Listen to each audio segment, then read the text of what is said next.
আচ্ছা, যেহেতু প্রথম ক্লাস এই জন্য আমি হচ্ছে পেজের মধ্যে লাইভ দিয়ে দিয়েছি। ক্লাসের লিঙ্কটা আপনাদের দিয়ে দিচ্ছি, একটু সবার সাথে শেয়ার করতে পারেন।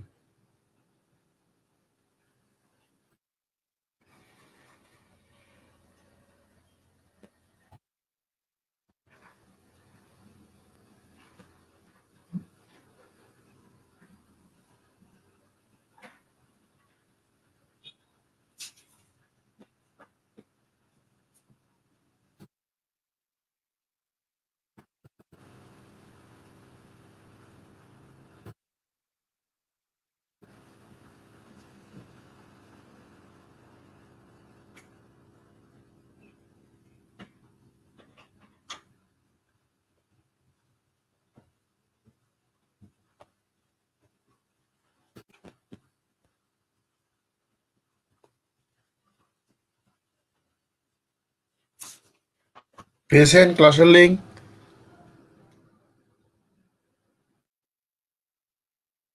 জি ভাইয়া।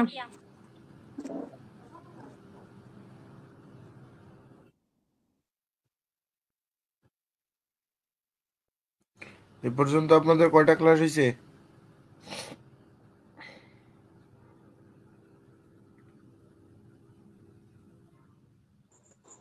দুইটা।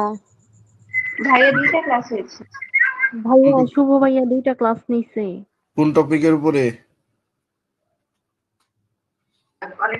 রাইটিং এর উপরে। Advanced reading and writing. সিলেবাসটা বুঝেছেন?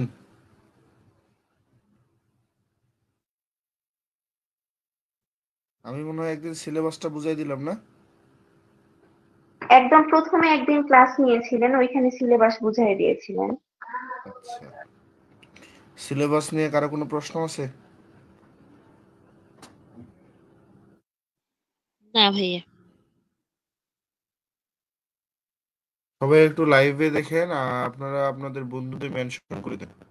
তারা এখন অনলাইনে থাকুক বা না থাকুক, সময় হলে যখন তারা অনলাইনে থাকবে তখন হচ্ছে নোটিফিকেশন চেক করতে পারবে। একটু সবাই লাইভে আসেন, মিনিমাইজ করেন, গুগল মিটটাকে মিনিমাইজ করে সবাই লাইভে আসেন। যারা লাইভে আছেন অলরেডি, আপনারা একটু জানাবেন যে কথা শুনতে পাচ্ছেন কিনা। জি ভাইয়া পাচ্ছি। লাইভে কমেন্ট করতে বলছি।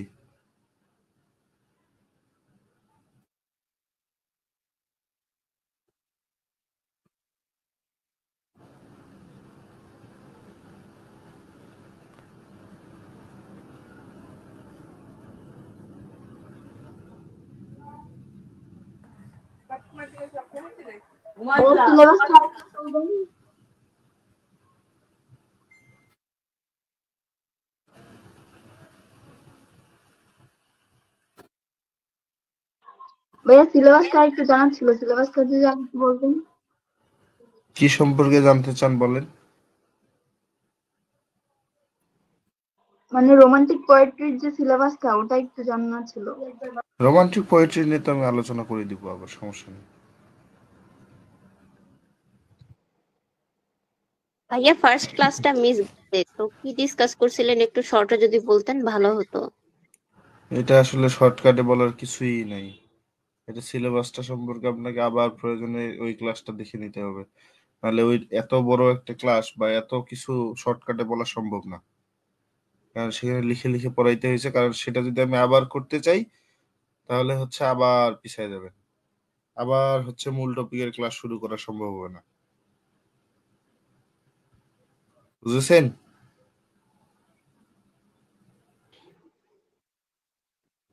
ভাইয়া এই ক্লাসটা কি প্রথম ক্লাসটা কি ফেসবুকে আছে? আছে। আচ্ছা, থ্যাংক ইউ। আপনাদেরকে যে বললাম যে লাইভে এসে একটু কমেন্ট করেন, আপনাদের বন্ধুদের মেনশন করেন, কেউ শুনলেন না। তাহলে আপনার কথা, আপনাদের কথা কেন শুনবো? তাহলে আমার মতো আমি চলবো না? করছি বলেন। ভাইয়া। কই করছেন? ভাইয়া করা হয়েছে তো। জি ভাইয়া করা হয়েছে। কি, কোন আইডি থেকে করছেন? হুমায়রা জামান নিশাত আরো আরো করতেছি। হ্যাঁ, হুমায়রা জামান নিশাত থেকে একটা পাইছি আমি। হুমারা চৌধুরী থেকে পাইছি, নুজাহাত খেয়া থেকে পাইছি, সাবরিনা তাসনিম, তারপর হচ্ছে আনিশা আজমি দিনা, তারপর হচ্ছে সাবরিনা তাসনিম, আবার ভায়োলেট অলিভা, নাম কি ওনার, গুড। দেখেন, ব্যাপারটা হচ্ছে যে আমাদের যে সিলেবাস গুলো বা সেকেন্ড ইয়ারের যে টপিক গুলো, এই যে সেকেন্ড ইয়ার পুরোটা যদি আমরা চিন্তা করি, আমাদের যে দ্বিতীয় বর্ষ, এই দ্বিতীয় বর্ষ যদি আমরা একটু চিন্তা করি মনোযোগ দিয়ে, প্রথম বর্ষে যে ভুলগুলো করেছি সেগুলোকে সর্বপ্রথম আমাদের আইডেন্টিফাই করা উচিত। আমাদের সেকেন্ড ইয়ারের পড়াশোনা শুরু করার আগে যে কাজটা করতে হবে, কি করতে হবে, আগে সেকেন্ড ইয়ারে পড়াশোনাটা শুরু করার আগে ফার্স্ট ইয়ারে থাকাকালীন যে ভুলগুলো করেছিলাম সেই ভুলগুলোকে আইডেন্টিফাই করতে হবে। যে সমস্যাগুলোর জন্য পরীক্ষার রুমে গিয়ে আপনি যে সমস্যাগুলো ফেস করেছেন বা কেন এমন হলো, বা রেজাল্ট দিলে রেজাল্ট ভালো হোক বা খারাপ হোক, ভালো হলে কি কারণে ভালো হলো, সেই স্ট্র্যাটেজিটা যদি আপনি বের করে নিতে পারেন তাহলে আপনার প্রত্যেকটা ইয়ারে রেজাল্ট ভালো হবে। কিন্তু আপনি যদি সেই সমস্যাগুলোকে সমাধান না করেন, সেই স্ট্র্যাটেজিগুলো ফলো না করেন, তাহলে আপনি পিছিয়ে পড়বেন। বুঝতে পেরেছেন?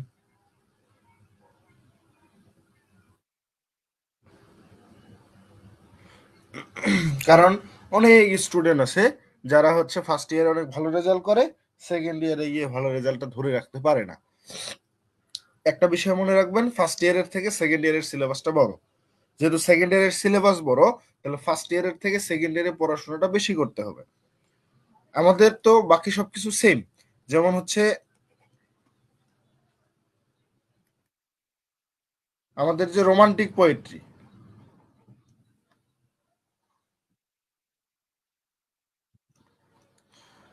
আগে আমাদের কি ছিল ফার্স্ট ইয়ারে?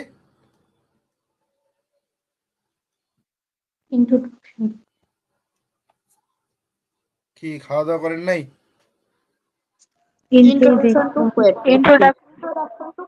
Introduction to poetry. আমি কি কম শুনতে পাচ্ছি না আপনারা আসতে বলতেছেন? ভাইয়া ইন্ট্রোডাকশন টু পোয়েট্রি ছিল ফার্স্ট ইয়ারে। ইন্ট্রোডাকশন টু পোয়েট্রি ছিল। তো এই ইন্ট্রোডাকশন টু পোয়েট্রি যে ছিল, ইন্ট্রোডাকশন টু পোয়েট্রিতে কিন্তু স্পেসিফিক কোনো একটা জায়গার কোনো কবিতা ছিল না। সেখানে রোমান্টিক এজ থেকে শুরু করে ক্লাসিক্যাল এজের ওই দিক থেকে শুরু করে বা এলিজাবেথান এজ শুরু করে মডার্ন এজের পর্যন্ত কবিতাগুলো ছিল। কিন্তু সেকেন্ড ইয়ারে এসে স্পেসিফিক আমাদের এই যে রোমান্টিক পোয়েট্রিটা আছে, এই রোমান্টিক পোয়েট্রিতে স্পেসিফিক কিছু কবিতা আমরা পাবো। কোন কবিতা? সেই কবিতাগুলো হচ্ছে রোমান্টিক এজ। আমাদের লিটারেচারে যে রোমান্টিক এজ আছে, সেই রোমান্টিক এজের কবিতা পাবো। বুঝেছেন? জি ভাইয়া। জি ভাইয়া। তো এই রোমান্টিক এজের যে কবিতাগুলো আছে, এই রোমান্টিক এজের কবিতাগুলো ভালোভাবে বুঝতে হলে সর্বপ্রথম আমাদের যে কাজটা করতে হয় সেটা হচ্ছে রোমান্টিক এজ সম্পর্কে আগে বিস্তারিত আমাদের জানা থাকতে হবে। এখন রোমান্টিক এজ সম্পর্কে যদি আমাদের বিস্তারিত জানা না থাকে, তাহলে কিন্তু আমরা সামনের দিকে এগোতে পারবো না। বা হচ্ছে পরীক্ষায় যখন আমরা এইখান থেকে প্রশ্নের উত্তর লিখতে যাব, তখন এর বৈশিষ্ট্যগুলো বা রোমান্টিক এজের যে বৈশিষ্ট্যগুলো আছে, সেই বৈশিষ্ট্যগুলো ভালোভাবে জানা না থাকলে আমরা আটকে যাব, ঝামেলায় পড়বো। তো এই জন্য সর্বপ্রথম আমাদের যে কাজটা করতে হবে সেটা হচ্ছে রোমান্টিক এজ সম্পর্কে আগে ভালোভাবে জানতে হবে। এখন এই যে আমাদের রোমান্টিক এজ, এটা কবে থেকে শুরু হলো? 1798 থেকে 1832। কে কথা কয় এত দূর থেকে? মনে হয় স্পিকার অনেক দূরে রাখছে, উনি অনেক দূরে থেকে কথা বলতেছেন। কাছে নেন, স্পিকার কাছে নেন, মাইক্রোফোনটা কাছে নেন। রোমান্টিক এজটা আমাদের শুরু হইলো 1798 থেকে আমাদের 1832 সাল পর্যন্ত শেষ হইলো। তাহলে এই যে আমাদের 1798 থেকে এটা শুরু হলো, এই 1798 থেকে মূলত হচ্ছে যে 1832-এ গিয়ে শেষ হচ্ছে। এখন স্পেসিফিক ভাবে যে জিনিসটা, কেন রোমান্টিক এজের ধারণাটা আসলো বা কেন রোমান্টিক এজটা শুরু হলো, এটা কেউ বলতে পারবেন?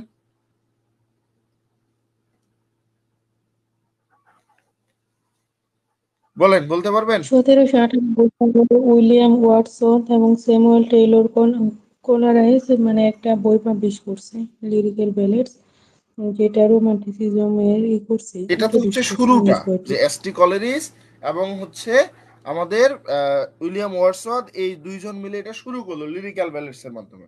কিন্তু কেন শুরু করলো, কারণটা কি, কোথা থেকে ধারণা? ভাই তখন ফরাসি বিপ্লব হয় এবং ইংল্যান্ডের শিল্প বিপ্লব হয় ওই সময়ে। কত সালে ফরাসি বিপ্লব হয়? উম, 1799।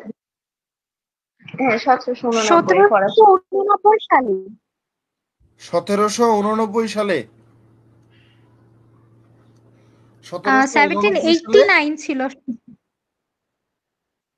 জি, নেই। না, রোমান্টিক পিরিয়ড শুরু হয়েছিল 1798 থেকে শুরু হয়েছিল, আর ফরাসি বিপ্লব যেটা ফ্রেঞ্চ রেভলিউশন হয়েছিল 1789 থেকে শুরু হ্যাঁ, তো হয়েছিল। সবাই তো 1798 বললো, আপনি যেন কি বললেন? তো না ভাইয়া, 1798 1798 রোমান্টিকের শুরু হচ্ছে। এর পূর্বে একটা রেভুলেশন হয়েছিল, ফ্রান্স রেভুলেশন বা ফরাসি বিপ্লব। এই ফরাসি বিপ্লবটা শুরু হয়েছিল 1789-এ, শেষ হয় কত দিনে,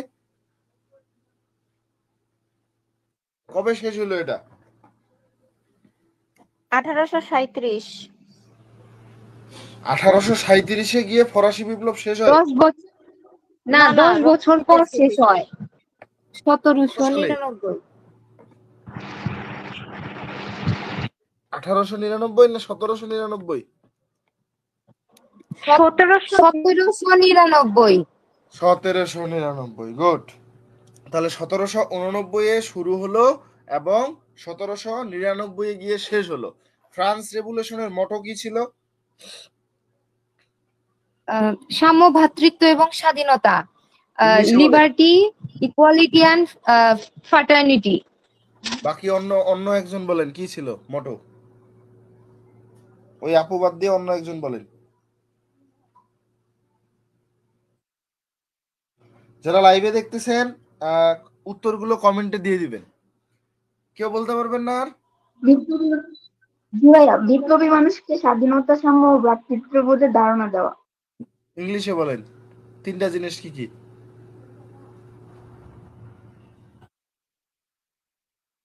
liberty, equality, fertility. Equality and varsity.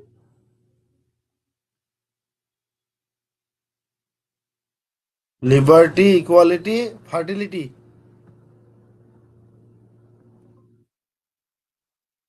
জি ভাইয়া। হবে না, আবার বলেন। এগুলো পড়ছেন না ফার্স্ট ইয়ারে থাকতে?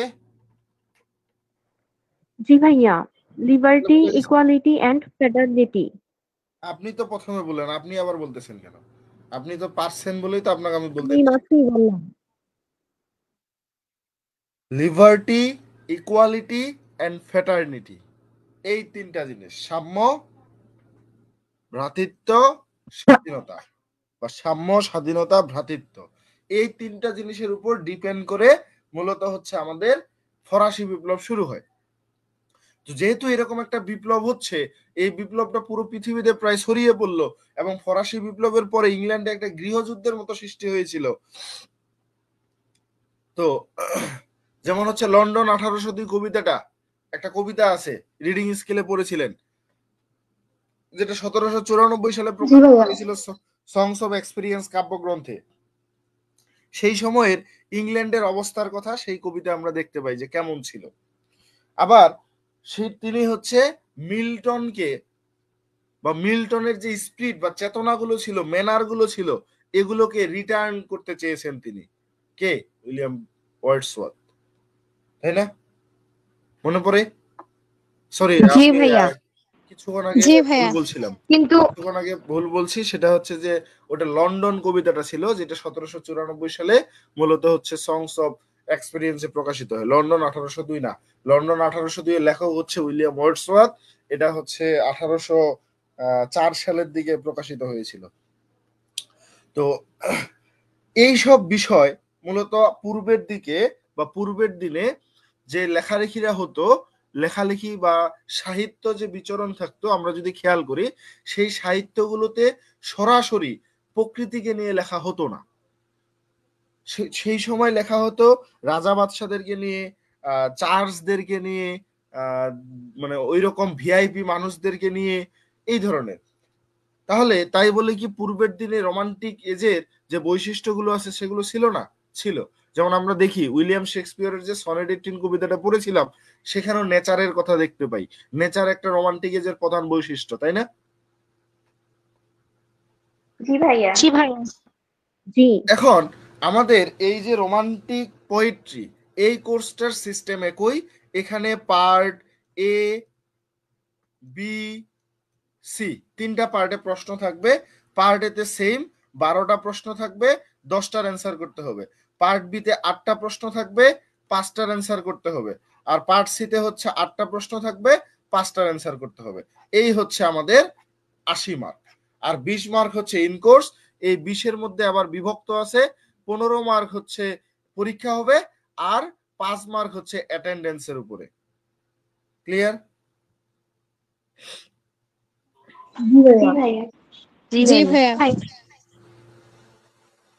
কিছু কিছু কলেজ থেকে বলা হয় আসলে যে 15-র মধ্যে মিনিমাম 6 পেতে হবে, 5-এর মধ্যে মিনিমাম 3 পেতে হবে, তাহলে হচ্ছে পাস হচ্ছে 9।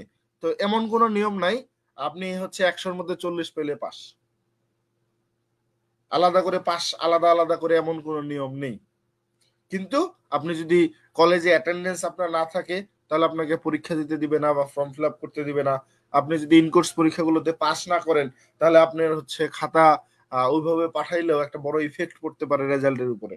তো এই জন্য হচ্ছে এই ইনকোর্স প্লাস হচ্ছে ফাইনাল 2টা পরীক্ষায়, যেহেতু বোর্ড পরীক্ষার অংশ, অবশ্যই ভালোভাবে পরীক্ষা দিতে হবে, অবশ্যই ভালোভাবে কলেজে ক্লাসগুলোতে অ্যাটেন্ড করতে হবে। কথা বুঝেছেন? জি ভাইয়া।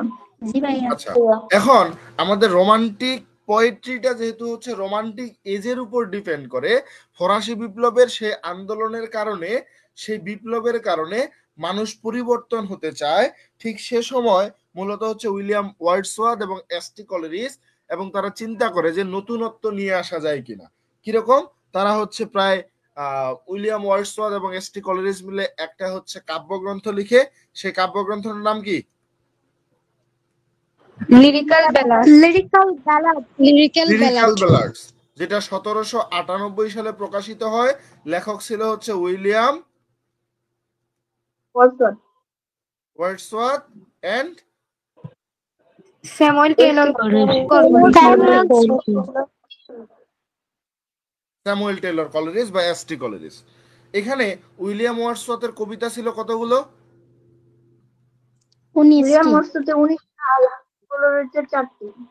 4টা। এই মিলে হচ্ছে 23টা কবিতা ছিল। তো এই 23টা কবিতা দিয়ে যাত্রা শুরু হয়। কিন্তু বলা হয় যে আমাদের রোমান্টিকেজের যাত্রাটা এর পূর্বেই শুরু হয়ে গিয়েছিল। কিরকম? যেমন হচ্ছে যে উইলিয়াম শেক্সপিয়র লিখেছিল, তারপর ফ্রান্সিস বেকন লিখেছিল, ক্রিস্টোফার মার্লো, এনারা যে লিখেছিল এলিজাবেথান এজে, এই লেখাগুলোর মধ্যে রোমান্টিক এজের ধারণা পাওয়া যায়, কিন্তু তারা স্পেসিফিক করে সেটা বলে নাই। তারপর যদি খেয়াল করেন উইলিয়াম ব্লেক একটা কবি দেখবেন, BLA উইলিয়াম ব্লেক। এই যে উইলিয়াম ব্লেক, তিনি মূলত হচ্ছে 1789 সালে যখন ফরাসি বিপ্লব হয়, সেই সময় সংস অফ ইনোসেন্স, ওই উইলিয়াম ব্লেক সংস অফ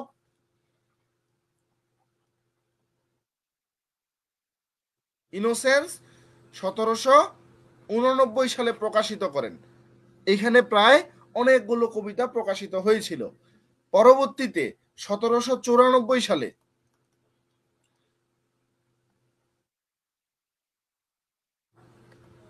1794-এ এই কাব্যগ্রন্থটাকে মূলত সেই সময় তিনি আরো কিছু কবিতা লিখে, যে কবিতাগুলোর অংশ ছিল এরকম: সংস অফ এক্সপেরিয়েন্স,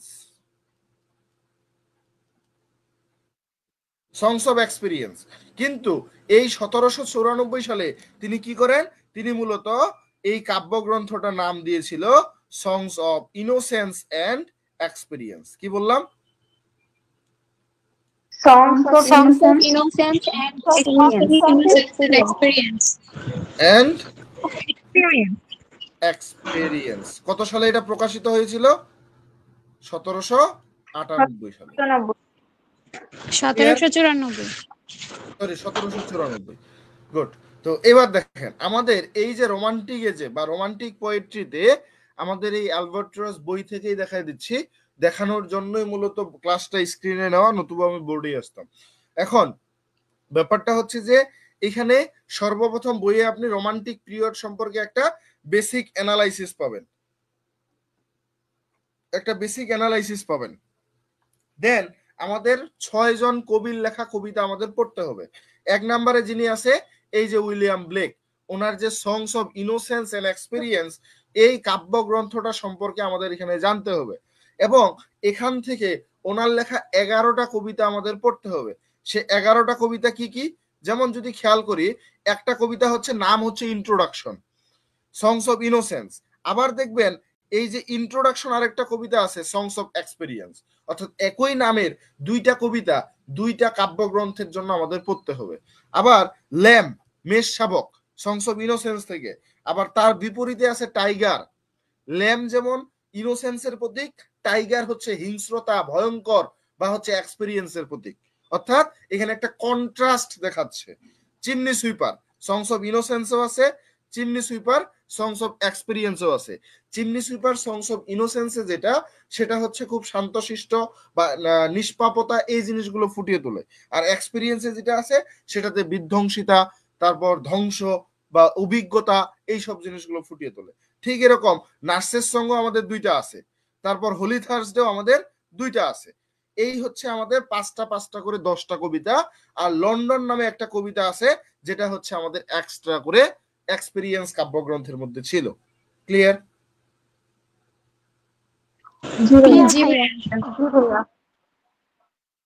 এই হচ্ছে আমাদের উইলিয়াম ব্লেকের কবিতা।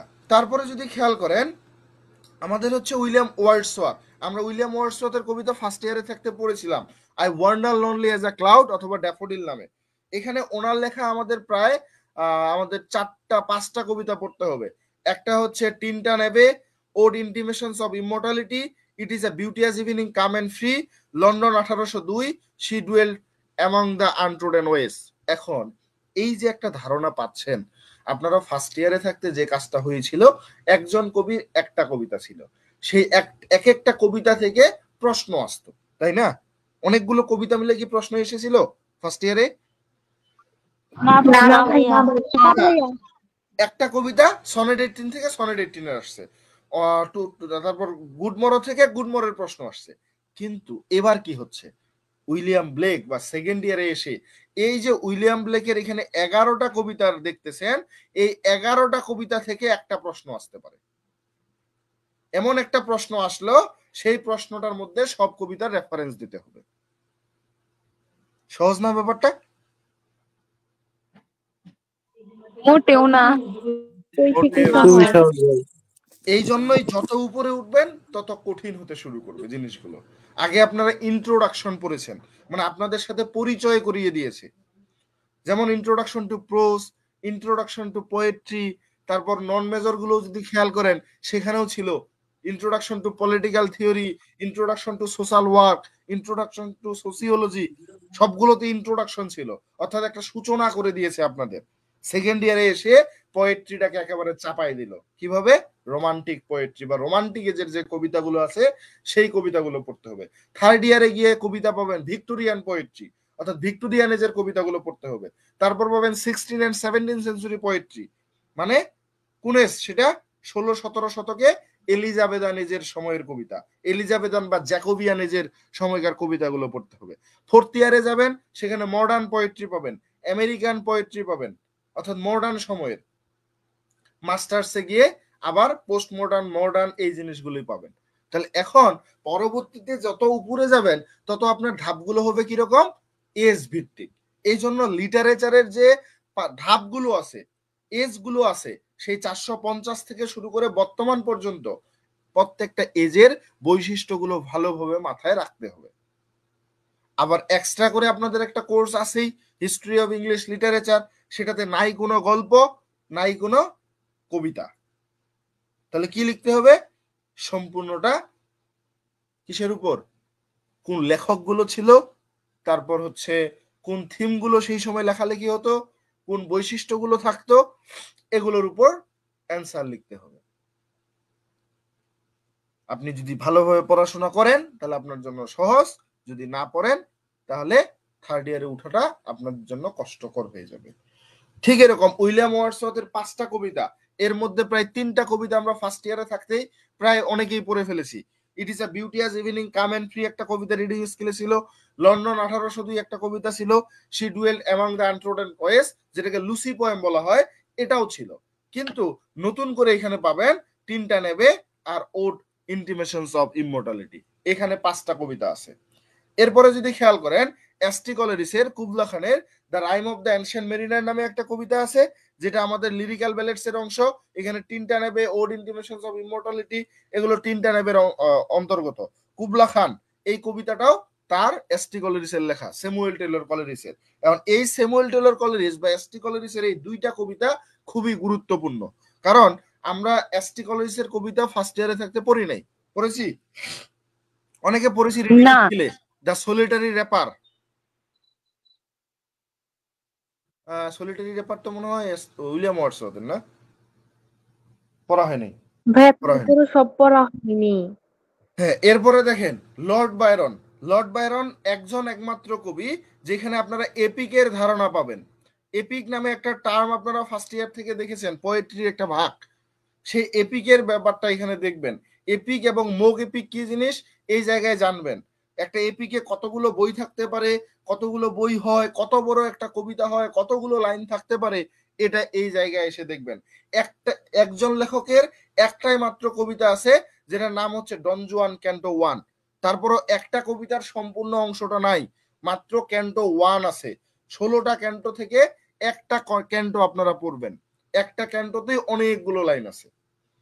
এরপর পার্সি বেশি শেলি ফার্স্ট ইয়ারে থাকতে পড়েছিলেন। পার্সি বেশিকে কি নাম ছিল কবিতাটার ওনার ফার্স্ট ইয়ারে?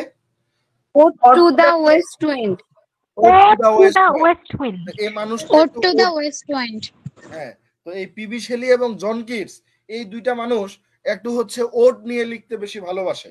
তো ঠিক আমাদের এই যে এখানে টু আ স্কাইলার দেখতেছেন, এই একটা কবিতা যেটা অনেকটা ওডের মতো। আবার একটা আছে অ্যাডোনিস, এটা হচ্ছে ইলিজি, জন কিটসের মৃত্যুতে শোকাহত একটা কবিতা। এই 2টা কবিতার উপর ডিপেন্ড করে। জন কিটসের এখানে অনেকগুলো কবিতা পাবেন, 4টা কবিতা পাবেন, 3টা ওড, একটা সনেট, যেমন ode to nightingale, ode on a Grecian urn, ode on a melancholy, তারপর on first looking into Chapman's Homer. এই চ্যাপম্যানস হোমারের কবিতাটা অনেকে ফার্স্ট ইয়ারে থাকতে রিডিং স্কিলে পড়েছেন। এই 4টা কবিতা থাকবে। এখন আমরা যদি সহজভাবে চিন্তা করি ক্লাসটাতে মেইন ক্লাসে যাওয়ার আগে যে প্রশ্নগুলো মূলত কেমন হয় এই সম্পর্কে ধারণা আছে? না না ভাইয়া। ভাইয়া। না ভাইয়া। এই যে দেখেন শর্ট কোশ্চেন কিরকম হতে পারে, যেমন হচ্ছে যে আমরা যদি এখানে 1 নম্বর প্রশ্নটা দেখি, comment on the irony used in বা depicted suffering of the poem the chimney sweeper in songs of experience, একটা কবিতা থেকেই বলছে। তারপর দেখেন how does Blake criticise society in the poem London, London কবিতায় উইলিয়াম ব্লেক কিভাবে সেখানকার সমাজটাকে সমালোচনা করেছে। তারপর হচ্ছে how is the tiger different from the lamb, lamb কবিতা এবং টাইগার এই 2টা কবিতা থেকে একসাথে এখানে অ্যান্সার করতে হবে। তারপরে যদি দেখেন what kind of person is the nurse in songs of innocence, এই প্রশ্নটাকে মুহূর্তেই পরিবর্তন করে দেওয়া যায়, শুধুমাত্র ইনোসেন্স এর পরে এন্ড এক্সপিরিয়েন্স লাগাই দিলে 2টা নার্সের মধ্যে তখন একটা তুলনা দেখাইতে হবে। আবার দেখেন how are the lamb the child and Christ connected, lamb, child, Christ, এখানে প্রায় 5টা কবিতার সমন্বয়ে উত্তর করতে হয় এই প্রশ্নটাতে।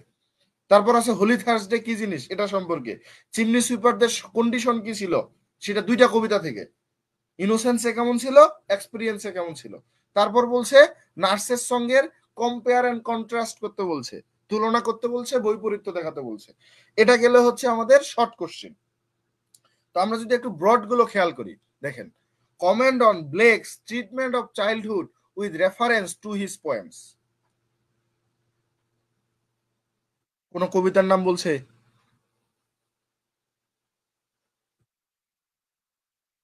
না ভাইয়া। না ভাইয়া। তার কবিতাগুলোর রেফারেন্স দিয়ে আপনাকে ট্রিটমেন্ট অফ চাইল্ডহুড জিনিসটাকে নিয়ে মন্তব্য করতে বলছে। ব্লেকের যে কবিতাগুলো আছে সেই কবিতাগুলোই শিশুদের সাথে কিরকম আচরণ করার কথা তিনি বলেছেন সেই জিনিসটা বলতে বলছে। তাহলে প্রায় এখানে তার 11টা কবিতা থেকেই ব্যাখ্যা করতে হয়। ক্লিয়ার? ক্লিয়ার ভাইয়া। 2 নাম্বারটা বাট এগুলো এত সহজ কেন? এরকম সহজ? আইরনি করতেছে।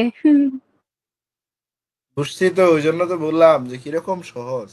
দেখেন, bring out the mystified elements, রহস্যজনক যে উপাদানগুলো mystified in Blake songs of innocence and experience. 11টা কবিতাতেই যে মিস্টিফাইড এলিমেন্ট গুলো ব্যবহার করা হয়েছে সেগুলো ফুটিয়ে তুলতে হবে। How does Blake represent to contrary states of human soul? এই যে উইলিয়াম ব্লেক এখানে ইনোসেন্স এবং এক্সপেরিয়েন্স দুইটা দিক নিয়ে কথা বলছে।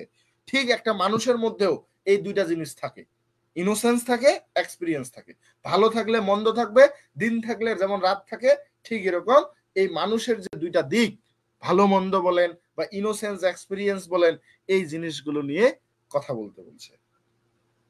আবার এমনও প্রশ্ন আসে, এই যে write a critical appreciation of the poem London. First ইয়ারে ছিল না এরকম ক্রিটিক্যাল অ্যাপ্রিসিয়েশন লিখতে বলে? জি ভাইয়া। জি ভাইয়া। সেকেন্ড ইয়ারেও আছে, থার্ড ইয়ারেও থাকবে, ফোর্থ ইয়ারেও থাকবে এই ধরনের প্রশ্ন। তারপর আছে discuss Blake as a realistic poet, বাস্তববাদী কবি, সেটা তার সব কবিতা থেকে রেফারেন্স দিয়ে বলতে হবে। Right on Blake use of symbolism, symbolism Blake যে হচ্ছে কবিতায় সিম্বলিজম গুলো ব্যবহার করছে, কোন কবিতায় কোন ধরনের সিম্বলিজম সেটা আলোচনা করতে বলছে। বুঝতে পারছেন? তাহলে কি ধরনের প্রশ্ন আসতে পারে পরীক্ষায়? আবার নতুন করে আরেকটা ব্যাপার সৃষ্টি হয়েছে, সেটা হচ্ছে যে আপনারা তো মহা বিপদে থাকবেন সবসময়। কিরকম মহাবিপদ? প্রশ্ন সরাসরি কমন পড়তেছে না, ঘুরিয়ে দিচ্ছে। ফার্স্ট ইয়ারে দেখেছিলেন না সরাসরি কয়টা প্রশ্ন কমন ছিল সরাসরি?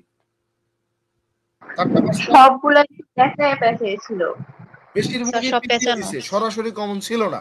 ঠিক এইবারও সেকেন্ড ইয়ারের যে পরীক্ষা হলো কিছুদিন আগে, সব প্রশ্নগুলোই পেঁচায় দিছে, কিন্তু ওই প্রশ্নগুলোই জাস্ট ওয়ার্ড গুলো পরিবর্তন করে দিছে। ছোট প্রশ্নগুলোকে বড় করে ব্যাখ্যা করে, মানে বড় করে আপনাদেরকে মানে হেজিটেশনের মধ্যে ফালাই দিচ্ছে। বুঝতে পারলেই লিখতে পারবেন। ক্লিয়ার? বুঝেছেন? জি ভাইয়া। জি ভাইয়া। এখন আমাদের নেক্সট কাজ শুরু করি। ব্যাপারটা হচ্ছে যে রোমান্টিক পিরিয়ড বা রোমান্টিক এজ, এটা তো হচ্ছে আমাদের লিটারেচারের অংশ। আমরা পোয়েট্রি পড়তে আসে কেন পড়বো? এই যে বলে দিছি উপরে দেখেন, রোমান্টিক পোয়েট্রি এই কোর্সটা ভালোভাবে জানতে চাইলে, ভালো রেজাল্ট যদি করতে চান, তাহলে বেসিক থেকে শিখতে হবে। এবং বেসিক থেকে শিখতে চাইলে রোমান্টিক এজের খুঁটিনাটি বা সবকিছু জানতে হবে। তো এই কোর্সটার প্রতিটা কবিতা এই যুগের বৈশিষ্ট্যগুলোকে উপস্থাপন করে। তাহলে চলেন এবার বিস্তারিত জানি। কি আছে? রোমান্টিক পিরিয়ড 1798 থেকে 1832, যেটাকে 19th সেঞ্চুরি বলা হচ্ছে। কারণ 1798 মানে 18তে পড়ে গেছে প্রায়, তাহলে 18-র সাথে এক যোগ করে শতকের সময় 19th সেঞ্চুরি বলা হয়। যেমন বর্তমানে চলতেছে 2025 সাল, তাহলে 21st সেঞ্চুরি চলতেছে বর্তমানে। এটা তো জানা আছে সবার। জি ভাইয়া। মনোযোগ দেন, কি আছে লিখা? অষ্টাদশ শতকের শেষে, ঊনবিংশ শতকের প্রথমে ক্লাসিক্যাল শৃঙ্খল, অর্থাৎ পূর্বের দিনের যে নিয়ম নীতি মেনে কবিতা লেখা হইতো, এই শৃঙ্খল ও বন্ধনের বিরুদ্ধে একটা তীব্র প্রতিক্রিয়া দেখা গেল। এ সময়টাতে ইউরোপের দুইটা ঘটনা ঘটে, একটা ফরাসি বিপ্লব আর একটা ইংল্যান্ডের শিল্প বিপ্লব। ইংরেজি সাহিত্যের ইতিহাসে অত্যন্ত গুরুত্বপূর্ণ, মানে ইংরেজি সাহিত্য ইতিহাসে এই জিনিসগুলো অত্যন্ত গুরুত্বপূর্ণ। কারণ ফরাসি বিপ্লব নতুন এক ধারার লেখনির জন্ম দেয়, যা ইংরেজি সাহিত্যে রোমান্টিসিজম নামে পরিচিত। সর্বপ্রথম রুশো তার রচনায় প্রকৃতির কাছে ফিরে যাবার আহ্বান জানান। তাহলে সর্বপ্রথম কে আহ্বান জানিয়েছিল? William Wordsworth, Rousseau. রুশো। তো সাহিত্যিকরা শহরের দম বন্ধ করা পরিবেশের বাইরে নগরায়ন ও শিল্পায়নের কৃত্রিমতার বন্ধন কাটিয়ে তারা প্রকৃতির বুকে ফিরে যাবার প্রয়াস পান। প্রকৃতির অপরূপ সৌন্দর্য কবিতায় স্থান পেল, আর শুরু হলো নতুন ভাবধারার এক নতুন যুগের। ইংরেজি সাহিত্যে রোমান্টিক পিরিয়ডের সূত্রপাত হয় 1798 সালে উইলিয়াম ওয়ার্ডসওয়ার্থ ও এস.টি. কলেরিসের সম্মিলিত কবিতা সংকলন লিরিক্যাল ব্যালাডস প্রকাশের মাধ্যমে। রোমান্টিসিজমের উপর ফরাসি বিপ্লবের প্রভাব বিশেষ করে উল্লেখযোগ্য।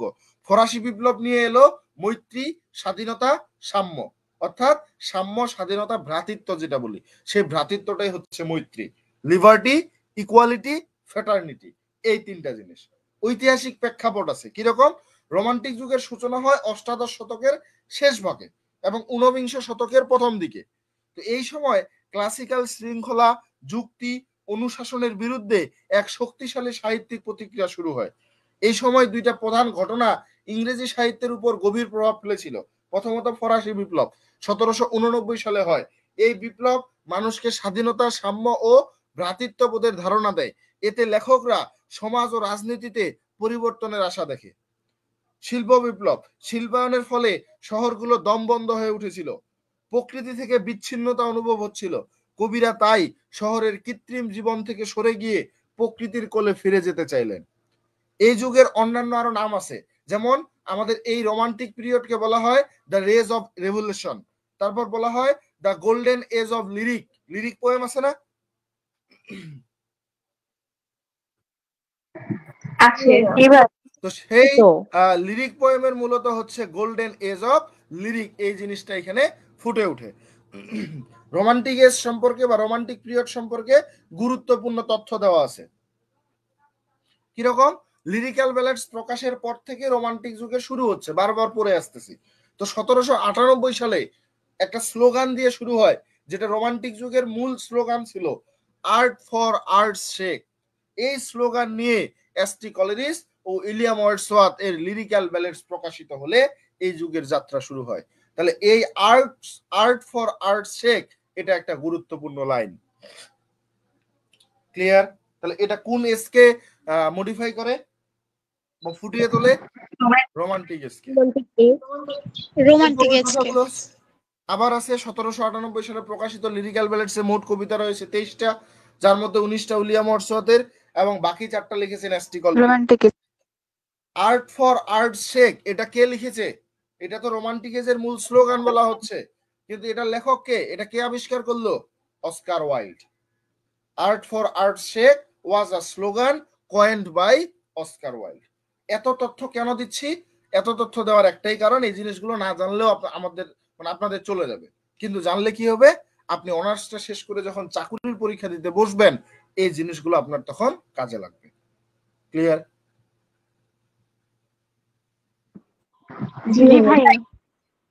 তো রোমান্টিক যুগের কবিগণ দ্য ফ্রান্স রেভলিউশন দ্বারা অনুপ্রাণিত হয়েছিলেন, এই জন্য এই যুগকে দ্য এজ অফ রেভলিউশন বলা হয়। আসতে পারে কেন এই এজটাকে দ্য এজ অফ রেভলিউশন বলা হয়? যেমন স্পেশাল বিসিএস হলো না কিছুদিন আগে, এই ধরনের ব্যাখ্যামূলক প্রশ্ন এসেছিল, কেন বলা হয়, এটা কি, হোয়াই, হোয়াট দিয়ে। সরাসরি উত্তর ছিল না, এমন অনেক প্রশ্ন এসেছিল যেগুলোকে খুঁজে নিজের মধ্যে জানা থেকে লিখতে, মানে এমসিকিউ গুলো জাগাইতে হইতো। তো পায়োনিয়ার্স অফ রোমান্টিসিজম, পায়োনিয়ার্স মানে পথপ্রদর্শক বলা হয়। তো উইলিয়াম ওয়ার্ডসওয়ার্থ এবং এস.টি. কলেরিসকে পায়োনিয়ার্স অফ রোমান্টিসিজম বলা হয়, কারণ 1798 সালে তাদের প্রকাশিত লিরিক্যাল ব্যালাডস এর মাধ্যমেই রোমান্টিক পিরিয়ডের যাত্রা শুরু হয়। এবার রোমান্টিক যুগের যে বৈশিষ্ট্যগুলো, প্রথমত আছে সাবজেক্টিভিটি, আত্মনির্ভরতা বা ব্যক্তিকতা, ব্যক্তি নির্ভর কবিতা হয়ে যায়। হাই ইমাজিনেশন, প্রবল কল্পনা শক্তির ব্যবহার থাকে। কল্পনা শক্তি বা ইমাজিনেশনের ব্যবহার যদি শিখতে হয়, তাহলে এস.টি. কলেরিসের কবিতা পড়া উচিত। তারপর হচ্ছে সুপার ন্যাচারালিজম, এটাও শিখতে গেলে এস.টি. কলেরিসের কবিতা পড়া উচিত। এত পরিমাণে সুপার ন্যাচারালিজম বা অতি প্রাকৃততা ব্যবহার করেছেন তিনি। তারপর হচ্ছে লাভ ফর নেচার, প্রকৃতির প্রতি ভালোবাসা। এই নেচার সম্পর্কে জানতে গেলে আপনাকে পড়তে হবে ওয়ার্ডসওয়ার্থের কবিতা। বিউটি সম্পর্কে জানতে গেলে পড়তে হবে জন কিটসের কবিতা। এরা হচ্ছে এক একটা মানে এগুলোর উপর দক্ষ বলা যায়।